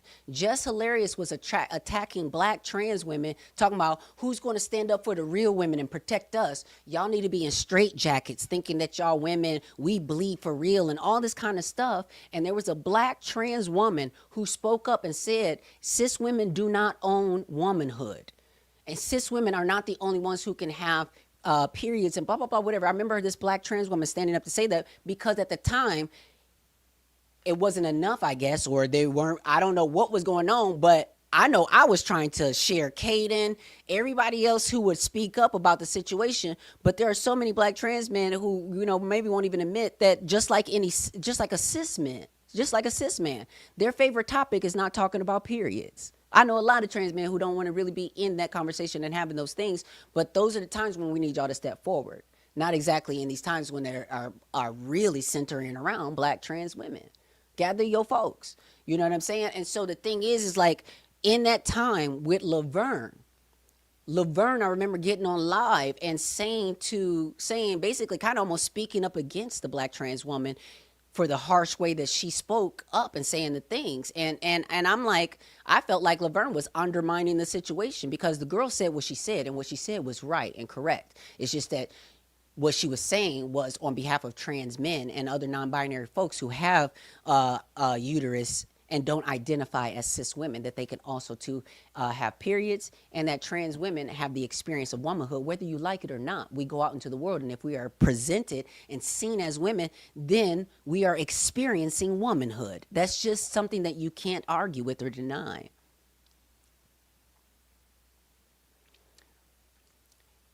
Dr. Elijah said, I have no problem talking about periods. However, I don't have them. So am I really the best person to talk about it, though? Yes, you are.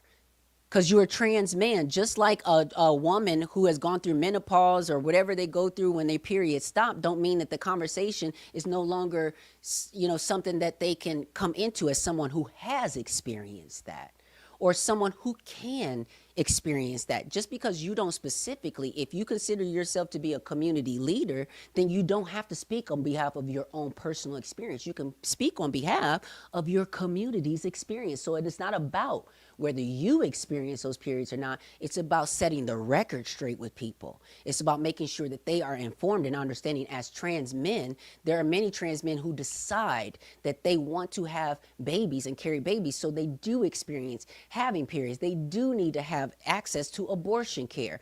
And these conversations need to be led and have trans men in there and not with us, so that people can stop getting confused and thinking that we as Black trans women want to take up space in these women conversations, because I don't have a dog in the fight. Now, we can talk about reproductive justice as a trans woman and get into the intersections of what that looks like for me as a woman who cannot have children. And there are also cis women who cannot have children. And we can talk about that. But if you're going to be a leader, it is no longer about your personal experience. And I think that is why Laverne was being held accountable. Because I feel that as someone we see as a leader, and as Olay asked, where is that boundary of, and responsibility of being a leader and also living your own damn life and prioritizing your own needs and wants, right? So the reality is, as a leader, though, if you take on that banner, then you, I believe, are choosing to not speak just on your own behalf, but you are wanting to speak on behalf of those who are affected by the issue at hand. Jerome says, oftentimes it seems like some trans women think trans non-binary people are competing with them. And the reality is, I never want to compete when there's nothing I strive to even be. Jerome, that's you. And I am very much understanding that you are not in a place of competition. Whereas we have gone through some things and there has just been a different experience over decades. And so the reality is we are healing as a community, because there are times when non-binary people saw trans people as the enemy and were very willing to say that from their academic standpoints. They felt because we were trans people who were gravitating towards the extremes of gender, that we were basically aligning with a system of a binary gender. And again, there are layers to this in ways in we as trans people can internalize things and reinforce things that we shouldn't be reinforcing. This is such a deep, conversation, but the reality is that privilege is still privilege. And I think that this is something that folks do not want to talk about half the time. I need to get to Brianna and see if I can get her this link. 1 second. Let me go to here and copy the link first of all, to get my guest on here. So present or invite. Let me go to invite a guest, copy the studio link. And then I'm going to text this link to you, Brianna. Hopefully, there you are. There's Brianna. I'm texting you this link, Brianna, so hopefully you're still there. And you can join us on the conversation. But the thing is that what we have to stop ignoring is privilege. Privilege is perspectival, meaning it absolutely changes depending on the perspective, depending on the environment that you're in. So what white people need to understand about white privilege is that you may feel like you don't have privilege amongst other white people because maybe you live in a trailer park and they are on Park Fifth Avenue or whatever the case is. But if you are a homeless white person and then go over on the street where the black homeless people are, there might be a little bit of a different treatment in, oh my God, why is a white person on the street versus, oh, every day a black and brown person on the street or what have you. So let me explain privilege this way. There are door privileges like going to Walmart. Excuse me, I won't even say Walmart. Let me just say privilege is like going to a department store. And it is like waving your hand in front of that sensor that automatically opens the doors for you to get in. And we all know that as black people who go to them sensors sometimes underneath the faucet to wash our hands, oh, the faucet not turning on. It's not opening the door for me like it does for them. So we have to understand that whiteness automatically opens some doors that don't open for other people. Just like passability, pretty privilege, I am draped in it. And I'm not going to lie to you or ignore the fact that there are doors that absolutely open for me that don't open for other people because I pass. Because a bitch is pretty. And if I were to ignore that fact, I would be doing everybody a disservice and I would be lying to everybody about what the real experience is. So I want to bring Brianna on here now, Brianna Jenkins. And I need to put I definitely need to get this headphone in so I can hear what you were saying, Brianna, so that, give me 2 seconds. Where's my headphone extender? Like, why are y'all playing with me like this? Oh, I think this is it. This is my headphone extender. I found it. Here's my headphone extender. I got it. Here we go. So I can hear this conversation in my ear. Let me go plug this into the Mac. Computer. Okay, yeah. All right. Okay, baby. Now we're going to have some audio here. So let me just make sure that my audio MIDI setup is set up so that I can have the audio coming out of my external headphones. Yes, it is. Okay, great. So now I'm going to try to get Brianna on here. And Brianna, I should be able to hear you. I am going to unmute you and add you to the stage. How come I can't unmute your mic? Can you unmute yourself? There we go. Can you hear me? I can absolutely hear you, Brianna. Yes, how are you? Looking gorgeous. Look at that skin. Thank you. I'm doing great. It Calling is. live It from is. Washington. From where you in Washington D.C.? No, Seattle. Oh, Seattle, Washington. Oh, Yeah, are here. you're traveling there then? Yeah, I'm here. I'm here for work. I'm not home in Texas right now, but Oh, you're in Texas now? yeah, I live in Houston. Oh, wow, because you were in Baltimore, correct?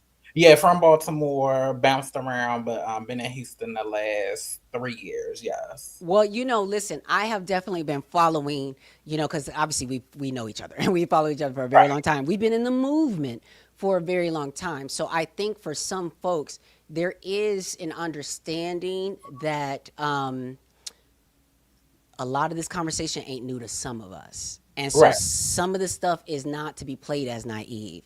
Some of the things are not new, and that's why the girls are being a little bit more firm on some of the things. But what was your take on this? I know you've been wanting to hop in on this conversation. My my take on it, and I have a couple of things, and I should say I'm speaking in my personal capacity as somebody that works for a community org, love my organization, but speaking as Brianna, the binary black trans woman who looks a little queer but is still pretty much on the binary side of things, and that ain't changing. Okay. Mm-hmm. When it comes to Laverne Cox, I felt like that's something that should have been saved for the group chat. I don't feel like everybody needed to hear that. I think I'm glad that she was being held accountable because she engaged in a practice that did not align with the values that she espoused. That's one. She was wrong. Um, we can hold her accountable. We can say the quiet part out loud. That's fine. My issue with this whole thing is the level and the intensity in which people they feel licensed to come at her, and that they feel licensed to discard her. I think Mm-hmm. that we don't talk about is the specific trans misogynoir that Black binary trans women experience in this movement, where if Yes. we make any missteps that anybody else makes, it's like everything that you have done, it has been erased. You are the devil. We have Well, no you use. remember when Laverne had made that misstep on the red carpet with Will and Jada Smith, and was kind of like talking about that, and people were like dragging her for filth. And Right, when again, should she have done that? I definitely would not have done that in that moment. right. But people do that. That's that industry. People do that stuff all the time, and people are prepared for it. They laughed it off or whatever might have happened, but people took that opportunity to get out what they had been holding in. Not just get out, but like go all the way in and not offer any type of, not even grace, but understanding why somebody would be in that situation. And that's just something that's just not specific to celebrity Laverne Cox. You come from the nonprofit industrial world. I come from that. I'm in that now. We know that there is no grace for us as binary Black trans women. Everything we do is scrutinized, and it takes only one little misstep, and it'll just take you out of the game with no retribution, no anything. Not condoning what Laverne did, not offering her grace. She's a 53-year-old woman. But I felt like there were so many more conversations that could have been had. There were so many openings or portals to get into the humanity and the lived experience, particularly a binary Black trans woman. That's why it needs to Yes, be specific. I No agree. shade to Deshaun, and I kind of felt like Deshaun's presence on that panel was kind of to all lives matter everything, and all lives do matter, but we're talking about specifically binary Black trans, because what Dominique said on that panel is true. If this is happening for Laverne Cox, who is the things of the things, what does that mean for the regular girl? I can relate to that, being a successful Black trans woman attorney, that you think people assume that because you have access to these things that all parts of your life will be equal. That's not necessarily true, because you can be accomplished, you can have access to money, you could be the girls, you can have the bodies, but you having that you being trans, that is the thing that will knock you down a peg. It doesn't matter how much you stack up in other areas. That anti-transness, and really the thing that annoyed me about the conversation, and it's not just that conversation, it's been in different discourse that I've had with different people, particularly around cis people who I feel are being just ingenuous. Like, Mm.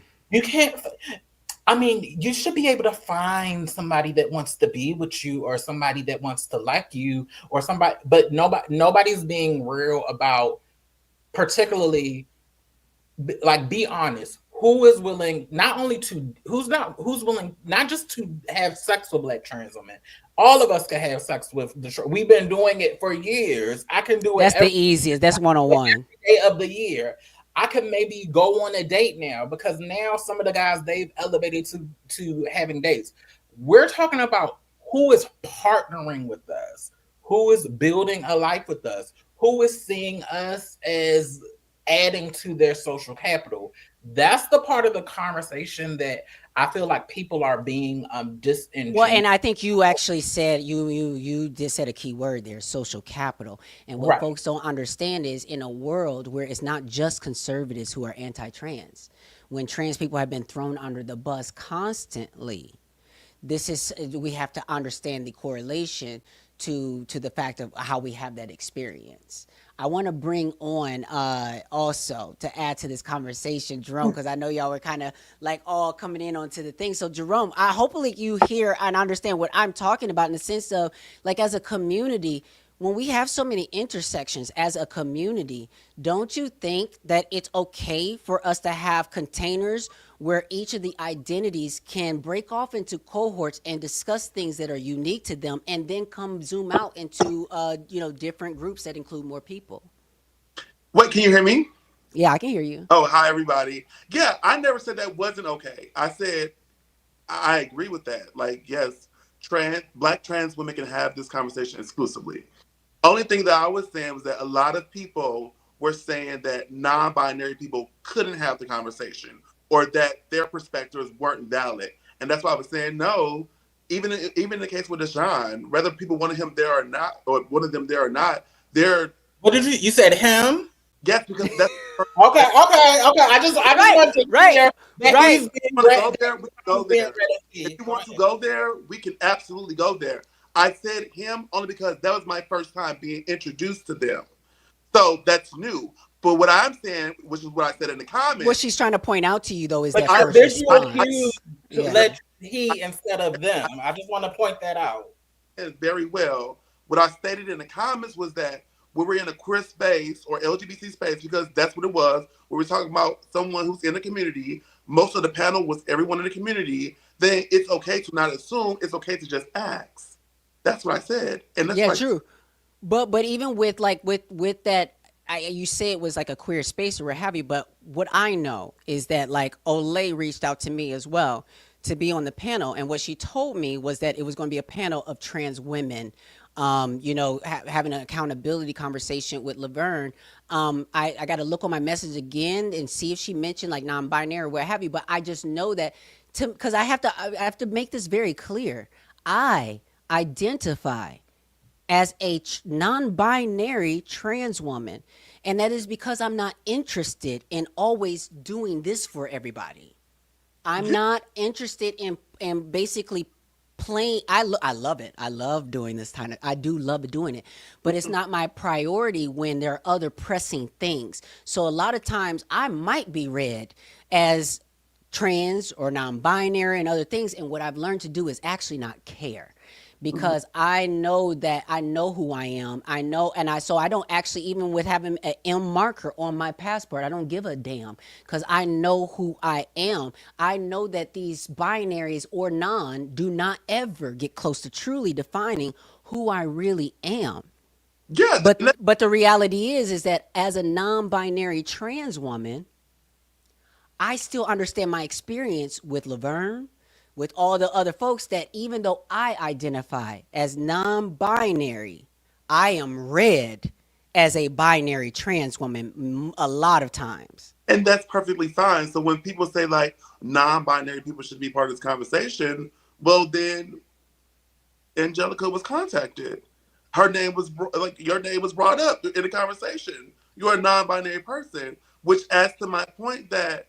But I'm a non-binary trans woman. Yes, and I'm a non-binary trans person. So like, no, but I'm saying I'm a non-binary trans woman. But I'm saying like, so non-binary people's perspectives when it comes to this matter are very valid. A lot of times when they are leaders in this community, indict the oppressor, like it was a very valid conversation. No, listen, I think what we're missing here is that I'm not saying at all. I don't think a lot of people are saying. I think you're saying, and I will give credit to the fact that maybe some people are saying that non-binary people don't have shouldn't be in this conversation at all.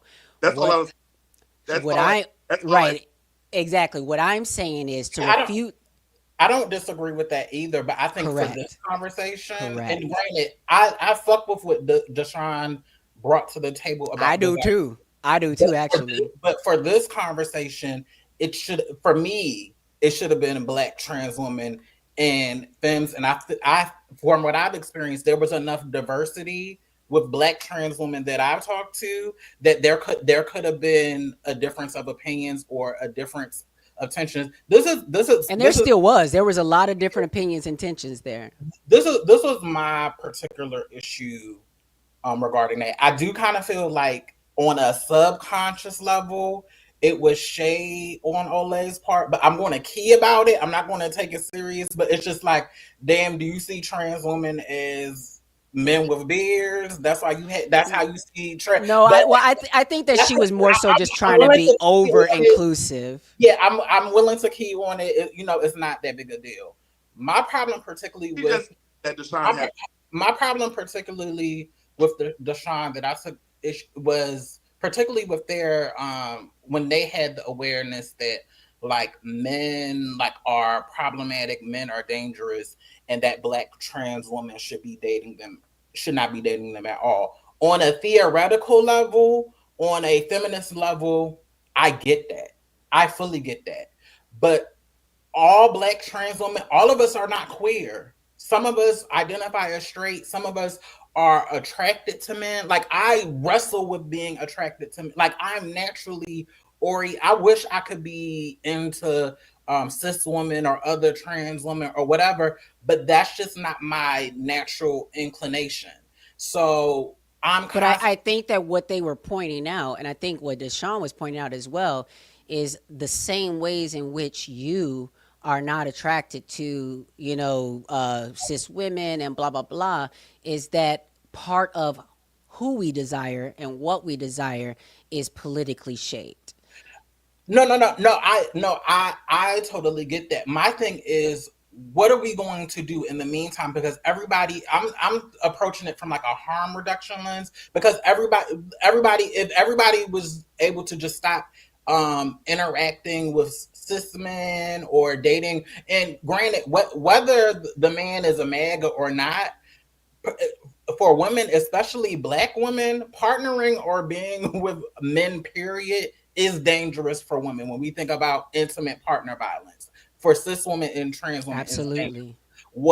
So for me, just saying don't do it when we know people are going to, that's just like telling people with HIV, telling them not to have sex when we know. Well, it's also just like telling Black women to not date Black men because of the statistics. Right. Yeah.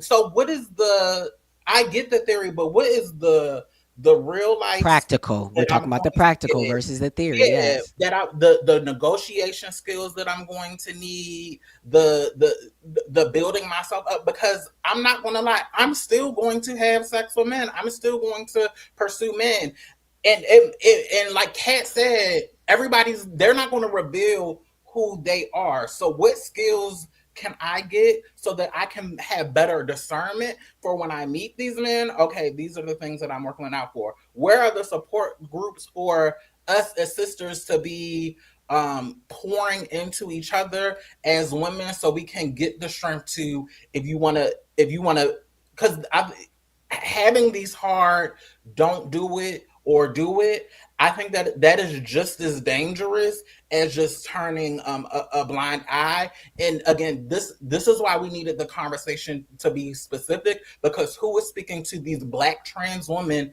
that are still going to go out and pursue these men, and there's really no safety nets or support for us? Because if we say that we're men and we're entertaining men, and we're not, well, you're not dating this trans person and you're being shamed for it, then how are people supposed to feel comfortable and open enough to share that this is who I am, this is where I land? I'm still going to do this, but how can I do this safer? How can I do this in community? So let me interject and say, one of the pieces that I thought was missing in that conversation is a piece of what you're saying. To back on what you're saying, here's what I know to be true for me as a someone who centers himself in a spiritual experience, is that what you believe can become, the things you believe can become your reality. What you think, it's like those cliches of what you think so is, or if you think it's not possible, it's not possible. If you think it is possible, it is possible. And so what I know is that I actually had to fight myself because I kept telling myself just organically, it's not possible for a Black man to love a trans woman in this environment. It's, look at what it, from my experience, one after another, from the whole strip of them trying to haggle me for my prices to being, out there in the actual dating world, the statistics were telling me, not just my own statistics, but my sister's statistics and the ones that have been handed down for decades. Now a lot of us were ending up partnered and all of these different things. But what I think people need to understand is that with almost all of life, the change has to start with you. And I think that there were some things there in Laverne's belief system that were playing out in what what was available to her, what kind of love, all these different things. And because we know Laverne has admitted to the fact of being in schools with white students and whatever, and had grew up and conditioned to please white people. We see how Laverne has moved even in her career in different ways. So there are things that really add up to the world that you create, and what you believe is what you're going to experience. So for me, I almost lied to myself for years of saying it is possible. Black love is possible, blah, blah, blah, until all of a sudden, boom, it was. And there were plenty of black men who weren't always men who were wanting to screw me and date me and all the things. But I have black men like Bruce Franks Jr., who is a former, state house representative from St. Louis. I have, Frank Joseph, author. There is, Conscious Lee. There's so many black men that I know I have a personal relationship with who actually will fight for my right to exist. So what I did was first change the radical idea of love, period, because I knew, period, in black community, whether it was my brother, my father, or the niggas in the hood, I wasn't feeling the love. But that was what I believed about my environment. And I chose to believe in a radical vision of black love. And when it comes to Laverne and someone who's an actor and someone who creates narratives and images and stories, I think that I and many other trans people want her to participate in helping us create that vision of black love, black trans love, because it doesn't just include, it's not just about seeing two black trans people together. It is about us loving ourselves and seeing ourselves as viable and seeing each other as viable. But we won't if we're constantly seeing the fantasy and the ideal as way outside of what we identify as. And that's very good. And I think that Deshaun kind of spoke to that when they mentioned about desirability, right? Because oftentimes, in my experience, when I look at my trans sisters, they want the trade, they want the DL boy that only, dates like the cis women. They allow him to come over at, late at night. They don't be in public, in the daytime. And so it's like, I also feel like what you think you deserve, you get, right? And I feel like what you entertain, you will consistently get. And I've seen my trans sisters who would go on dates with certain guys who may be a little bit flamboyant or a little bit feminine or may not identify as, as a cis male or something like that. And they'll turn those things down. Good man, good job, good deed, and they'll turn those things down because they want this fantasy. And a lot of times, but it's not even just wanting the fantasy. Let me break something down too, because it's not even just wanting the fantasy. Because I hear you. Here's the situation. Me and Trace Lissette, we would talk all the time about the fact that, like, as trans women, our experience was that we were just passing so much that the men who wanted to date us would treat us like any other cis woman and be respectful up until the moment that we disclosed that we were trans. Then all of a sudden it shifted our experience of how they treated us and how things were going. So, and I forgot why I just mentioned that.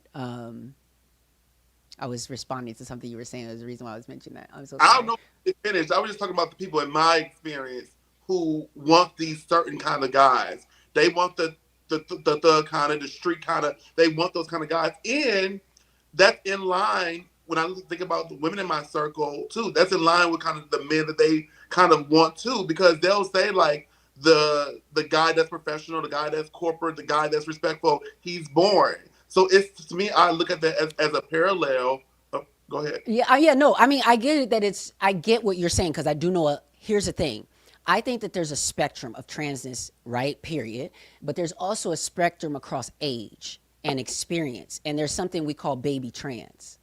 And when you are a baby trans and a trans person that's just new to the things or what have you, you are learning yourself. And one of the first things you learn is, I can attract a man. And you think you're doing something. But don't, until you find out that a man will screw a hole in the floor. So will screw a sock. So like until you find out that that's easy thing, but going along the way, I think that I found out that so many trans people, I didn't really understand, I think a lot of trans people, not all, but a lot of trans people are neurospicy, I'm a little neurospicy. We all, hit it a little bit, whatever. And I've met sometimes other men who, because of my own internalized ableism, just different things or what have you, I did not see as attractive because of not just like he's boring. It might be because of a nerdy, something that is not necessarily, again, a part of what we see as those desirability politics and what have you, And so whether it is someone that is disabled or whether someone is fat or whether someone is neurospicy or all these different things,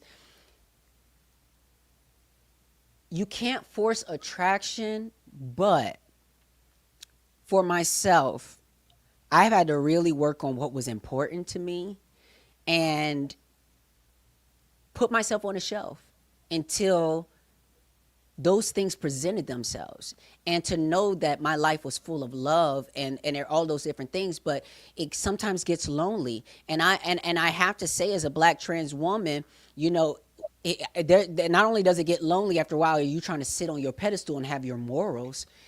You want to break glass in case of emergency and get that out the box. But the situation is that me personally, I have SRS. I had the surgery. And I'm trying to tell you right now, I did not go get a vagina for a man. Mm-hmm. Let me repeat myself. Doing all this has not been for a man. It's not about a man. What I needed badly was to have some kind of defense against these men, in the sense that these men sniffed the testosterone out of me. Sometimes they called to it, sometimes they waited it out. She'll call me eventually, because they know that the dick get hard when the wind blows or when certain things happen, if you have certain things going through you. And sometimes I was making decisions that were going against what I really wanted, because I really wanted that. So when I had my surgery, I felt, for me, it was going to be like a process of becoming a eunuch. And like they say in the Bible, of someone who is choosing their spiritual existence over prioritizing a sexual one. So I knew to myself, if I had the surgery and all of a sudden I could never have an orgasm again or feel anything, for me, I was going to be totally fine. But I did go to the Ferrari of doctors, and he gave me something to feel. You understand what I'm saying? So she gives me the best orgasms of my life that I can give to myself. So I'm just saying all that to say that I don't want to be, I want to be able to make choices. And sometimes it's really hard when your biology, when just everything, just your humanness of wanting attraction and love and companionship is telling you, you know what? The man that wants to treat me right and take me out and do all these things is not here right now, but this dude is willing to show up. Mm-hmm. Yeah, and I'm not saying force. I'm gonna let you go, Brianna.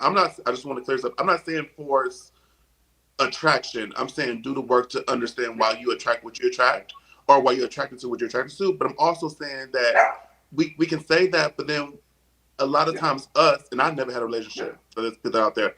But I will say that a lot of times we'll force the toxicity, like in a relationship, and how we'll do all that navigating, bending over backwards, all that stuff.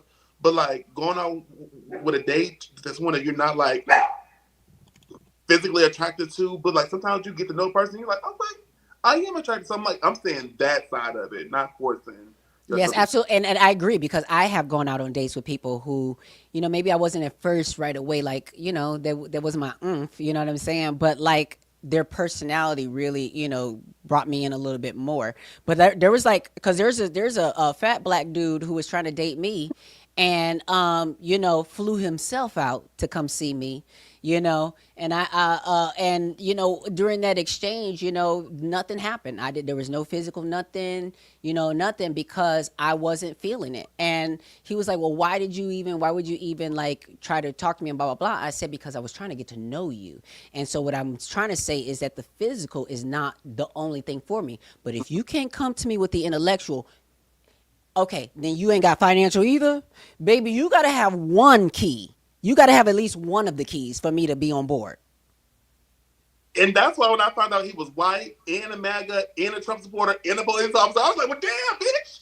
That's a lot to look over, yeah. He had everything else. So first, I want to start here. I know it sounds like I'm sympathizing with the MAGA supporter. I am somebody in my own personal life. I have had to go on that journey. I have deprioritized marriage. I've done the only because, but I have accepted the reality that what I'm looking for, that it may not exist, but all of the things that I'm looking for in a partner, I have in myself. And now I approach interactions with men in a very different way. It doesn't mean that I don't believe in love, but I like to approach things from a more realistic vantage point, because that social capital thing is real. And Very real. I know girls who date the quote unquote respectable guys, and I've been in situations where you meet somebody and you're aligned with them in every way, but then you get to that point of whether it's going to be serious, and it's always an excuse, and it just is what it is. You can't run away from that. I, as somebody who is non-operative, who doesn't have SRS and doesn't want SRS, I'm somebody that is, I have learned how to be comfortable in my sexuality. So when I get the moment, I lean, and if I want to call somebody that's problematic, I lean into that, because that's me enjoying my trans queer body, how it shows up. But I also know that there are places for certain men. Certain men, it's just going to be a cut up, and it is, and you can't make it. I've lived long enough, and I've been blessed to have enough experiences and to be kind of savvy in that area where I know how to place men. But the men who are really intrigued by you and who really want to date you, or who are really about something, they will be able to do both, and they will be able to be intentional and pursue you. And it's taken me a lot of years to learn that lesson. And it's taken me a lot of years to get there, but I'm here now. So I don't think that love doesn't exist, because I believe that if I love myself, then the love has to exist. But I'm just realistic about the prospects that are out there, and I'm also very real about how anti-trans the world is. Just how I'm real, how anti-black the world is, anti-fat. Like I just, so I'm always trying to find the balance between those, so I can keep my sanity, and so that I can love on myself the best way that I can. And I had another point that I wanted to make. Damn it, I lost it. A lot of people made assumptions about Laverne, and I don't know Laverne personally, but people listen, like, she's wealthy, she has all of these things, but she met this man on Tinder. Last time I checked, wealthy people that I know are not using apps. They don't need it, right? To every, so that wealthy people do it just to play and feel control over, right. you know. Right, but that signaled to me that even though she's wealthy or she's rich, that she doesn't have access to the circles where, how with cis people, you can just date in a social circle, or somebody can refer somebody to you and you just ride off into the sunset. We don't have that as trans people. Absolutely. So it signaled to me that she, like I, are shut out from those circles, and we're just like, I believe that. I believe that. So I believe there should be some grace for Laverne. I really do believe there should be grace for her and for any Black trans woman out here, because the reality is, baby, if you find love, hold on to it. But the only thing is that you have to understand what love is, right, and not start to dilute yourself because something feels good or for the moment or what have you, and be willing to ask the hard questions and have those conversations up front.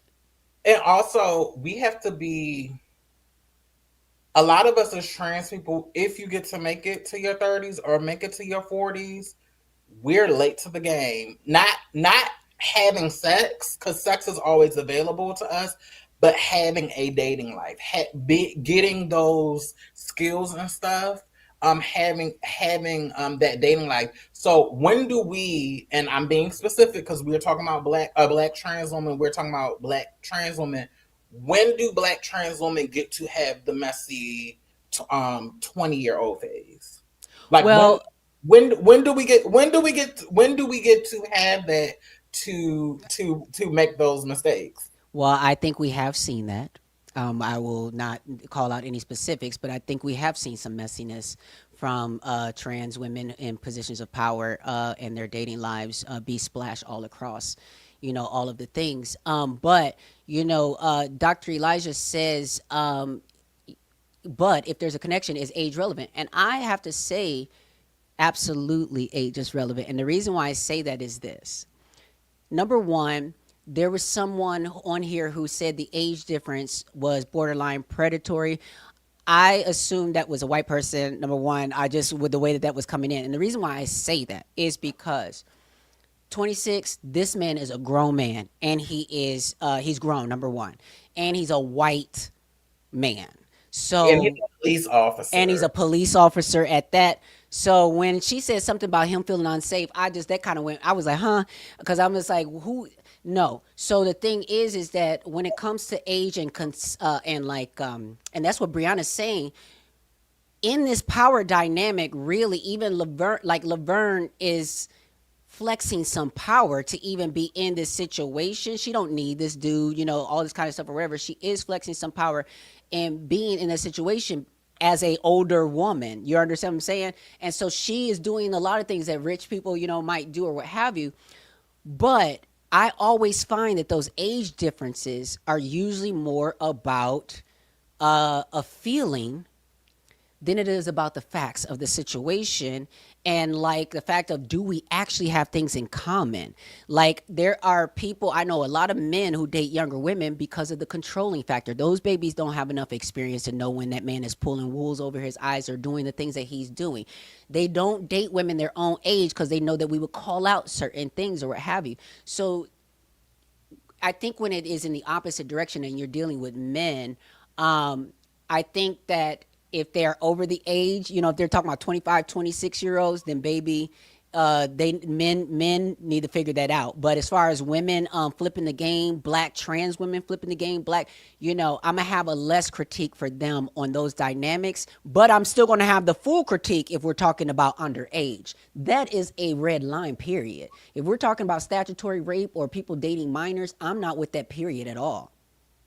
But let's be clear that's not what this was. And correct. Laverne was not R. Kelly or any of the. This is somebody that had his own job. From what she's saying, I don't know the white MAGA man. I don't know him, but and also we're not going to act like older because I'm now getting to the auntie phase of my transness. We're not going to act like we don't pull younger adult men because the dolls just don't age, and we can't help that we really don't. I mean, can I just let's be honest here, Can I just sit it right here for a second and just say this is a 44-year-old mug, right? 36, turn 37 this year, baby. It is what it is, honey. Yeah. It is what it is, but I don't think it's that bad. I just think because of trans misogynoir, which is a real thing. It's a real thing. The level at which it's like we're damned if we do, we're damned if we don't.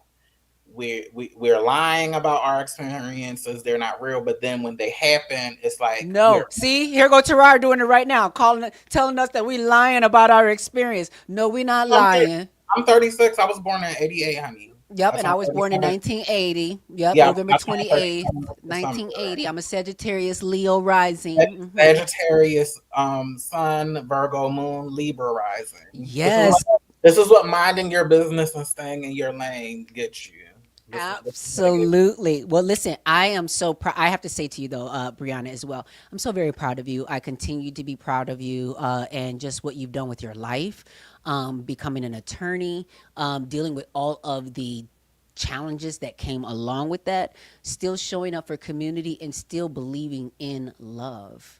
You know, like you said, for yourself, because I know we've been around for a while. So we've been through these different phases. And the reality is these men have been educated over time.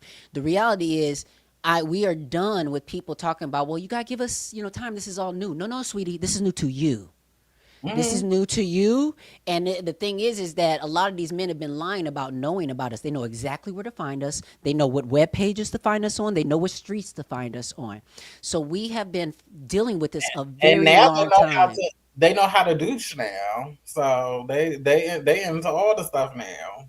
Well, I'll just say this. I don't discriminate against that. I don't judge men in that way. So even though I do not no longer have a piece, I will strap a piece on for you.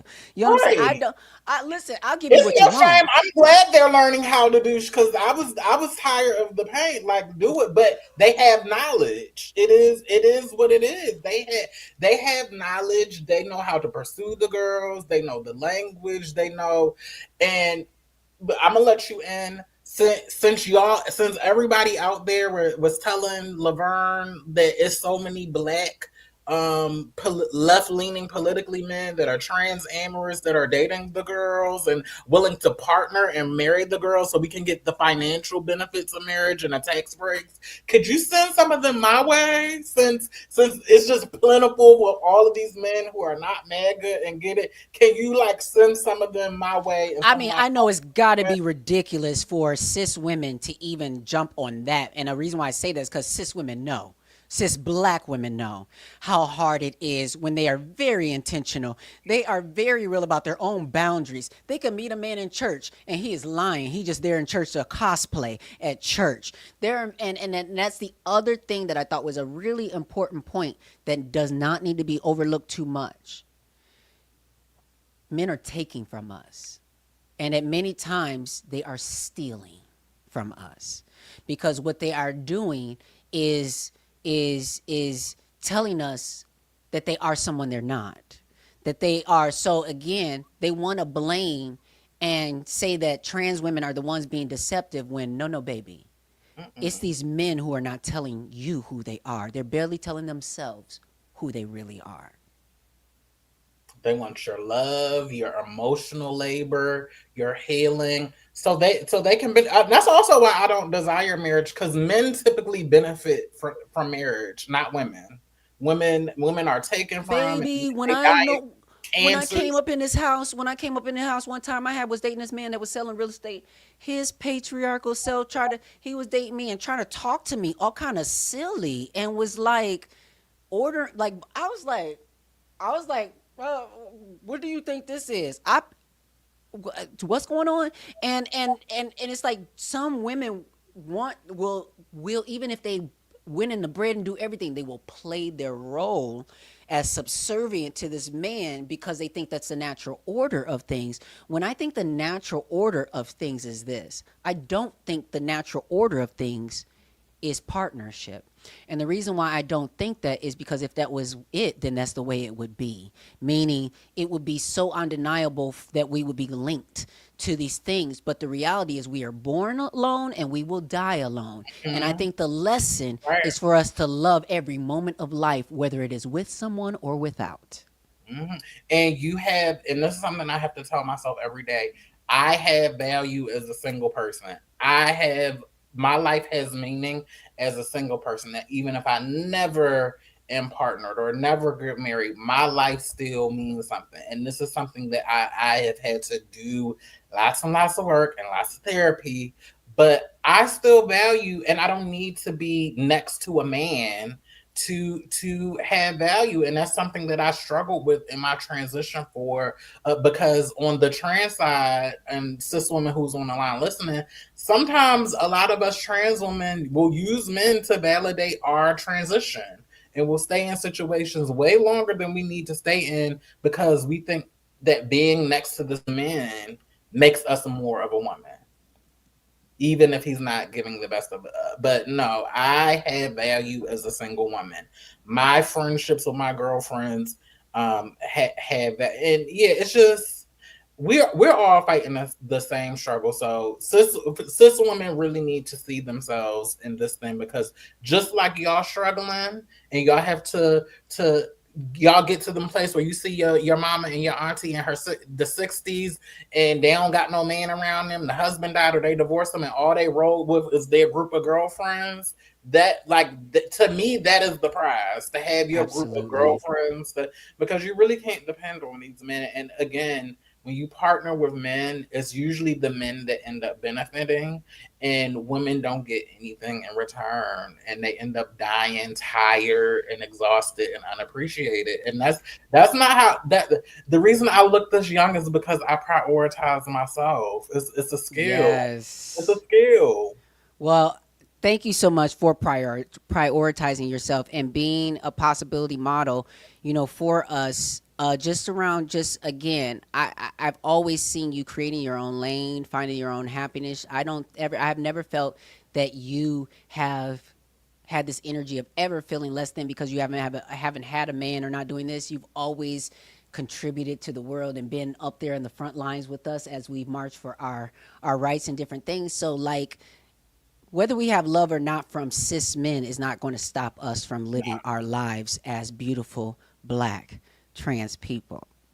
Yeah. So thank you so much for joining me tonight. I hope to have you on another night, because there's going to be plenty of conversations. Absolutely. And also to Olay, don't just have the binary Black trans girls for the trans stuff. We live very Black ass lives, so invite us to the other things too. Absolutely. Yes, absolutely. Thank you so much, Angelica. I'll see y'all later. All right. Thank you so much. Yes. So again, thank you everybody, first of all, who joined in on the conversation tonight. This was a very lively conversation. I think we hit a lot of points. Before we go today, I am going to go to my book over here and drop a little Buddhist breadcrumb. Hopefully y'all don't see the pajamas I'm wearing right now underneath the situation. But what I want to share with you all as a Buddhist breadcrumb before we leave, this week there's a podcast that I listened to. It's called Buddhability, about all of our ability to pull the Buddhahood out of ourselves, to tap into our Buddha nature. So it's called Buddhability. I believe that I was the first guest ever on the podcast on their first season. They are now in season 3 of the podcast. And the reason why I want, I'm mentioning this is because I was watching a specific interview of the podcast, and it was with a black young Black girl. And when I tell you, I was so moved by this interview and by her experience. I think she's not in high school, but I know I don't think she's in high school. She might be college age or something like that. But I will say this: I found Buddhism at 25. I wish that I could have the experience as this young Black woman who we call a fortune baby. We call folks fortune babies who are born into a household where the parents are practicing Buddhism, where they're already chanting. And so they've been born with that fortune to already have it presented to them. And so one of the books that is one of these amazing books from our organization, from one of the presidents of our organization who passed away, it's called Discussions on Youth. Now, in our SGI organization, when we say youth, we have different divisions. We have the women's division, the men's division. We also have a non-binary, division. Or I think we have. I know non-binary folks get to choose whichever they want, but I know we also have our Courageous Freedom division that is all LGBTQ. But To be in the youth division is to be 34 years of age or younger. So they consider the youth to be 34 and younger. But this discussion is on youth. This was a book that I found back in the early of my practice. And this book is, this is what every young person, if I could gift every single young person with this book, I would. That is how important. This is such an incredible book. And it's funny because it's from our Buddhist organization, but if you read it, it doesn't read like a Buddhist text. It feels like common sense. And so there is a section in here, and this will be our Buddhist breadcrumb. I just flipped it open. So there are so many things that I could like intentionally go to, but I just flipped this open. And I flipped it open to a page where it says, great people possess humility. It says, Dr. Pauling was a person of outstanding character. Though famous throughout the world, he always wore a warm smile and was never the least bit arrogant. I remember hearing that he flew from San Francisco to meet with you at Los Angeles campus of Soka University, which was open in Calabasas, California, with the spirit that he would go anywhere for a heart-to-heart talk with someone about peace. Dr. Pauling traveled hundreds of miles to meet you. That was very impressive, obviously a sign of the tremendous regard he had for you. So he goes on to say that one thing all great people have in common is their modesty. Arrogance is a sign one lacks true ability. I have met hundreds of world leaders, many of whom are truly excellent and very capable people. Those who stand out in my mind are leaders not driven by ego, but those whose lives shine with an invincible spirit to devote themselves to humanity. So, and it goes on to say that doing the right thing is very important, but it is precisely because most people don't that our world faces so many problems.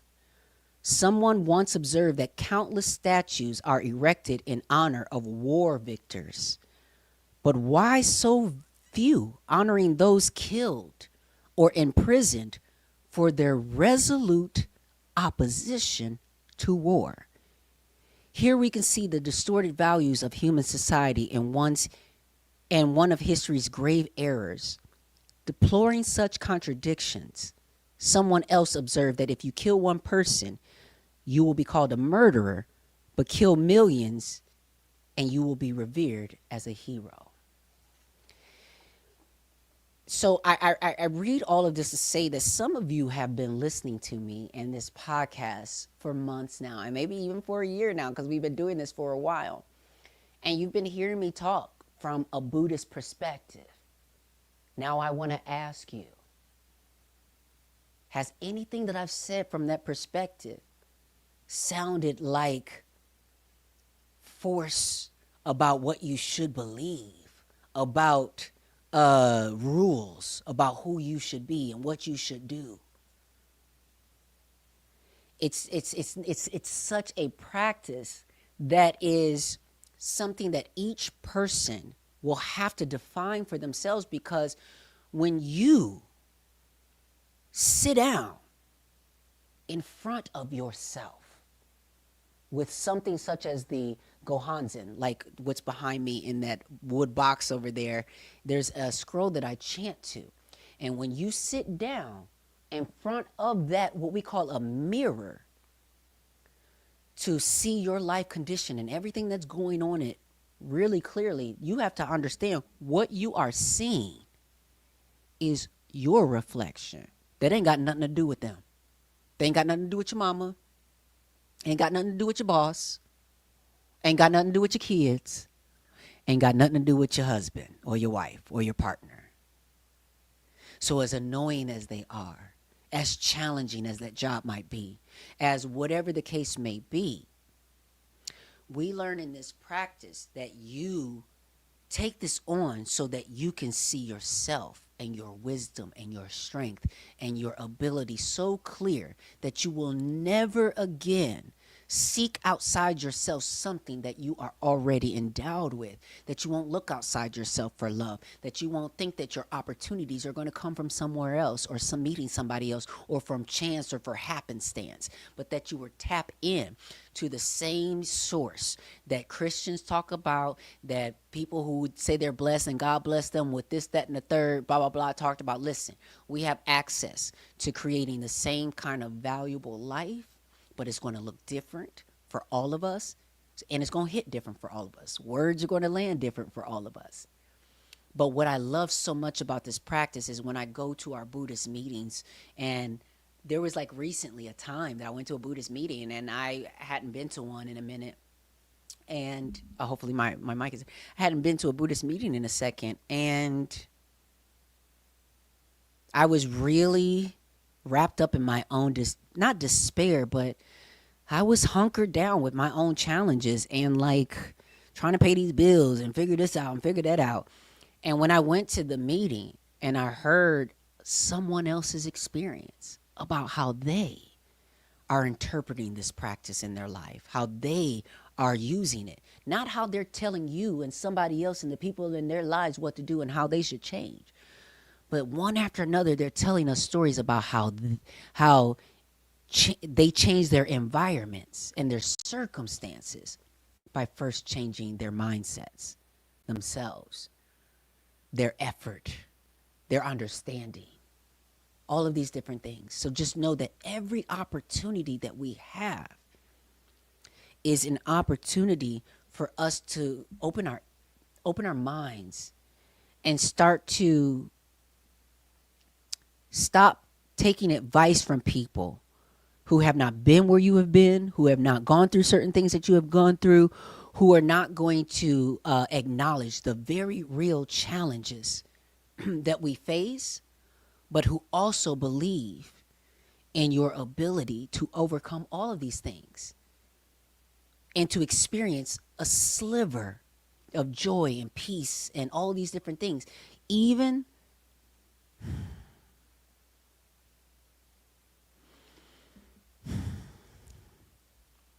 I don't want to get too deep into the things, so I'll just say this. This week, I hope that you find multiple opportunities to be humble, to humble ourselves. There's so much going on in the world and on the internet, and there's so many times when we want to pile on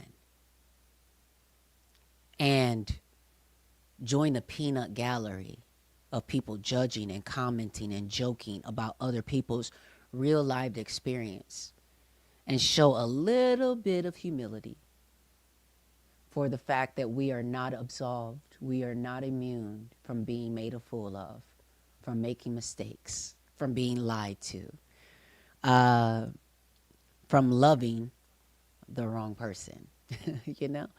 But there's also always, for me, room for real conversations, real dialogue. So we don't have to shy away from having difficult, challenging conversations, because in the challenge, that's where we grow. That's why they call it growing pains. So this week, don't run away from challenge. Don't run away from opportunities to see yourself in someone else's struggle, to find your humility, but also find your courage to speak up and hold yourself accountable and hold those that you trust to represent you, those that you are in community with, and those who claim to be your family and your loved ones.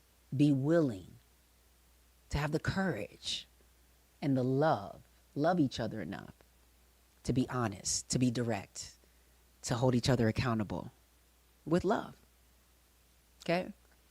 Thank you all for joining me tonight for this little Buddhist breadcrumb and for all the things. We went for a couple hours tonight. But I do want you to check out that Buddhability podcast. It's just absolutely amazing. Thank you so much. A Black Square said, love this. Thank you so much. Terrard says, you are so true. You want to call everybody else a sheep because we still are traumatized from being called one before. Exactly. Yes. Yes. And somebody said, yes, mother, in my Quay voice. Yes, absolutely.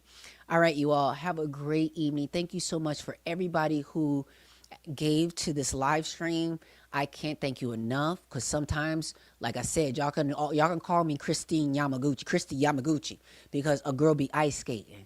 I be skating on thin ice, and I've been gotten good at it. I'm robbing Peter to pay Paul. Absolutely. I'm robbing Peter's ass to pay Paul. Absolutely. So thank you for giving to this live stream so I don't have to rob too many people. Thank you. And when I say rob, I only rob the people who are good, easy marks, like white people who are racist, MAGA cops, stuff like that. I'm going to take their money. I'm going to rob that Peter or whatever his name was that was dating Laverne. I will rob you. No, I'm just kidding. Don't arrest me. All right, everybody. Have a good night. Thank you so much for joining me. This is Now No Opportunity Wasted.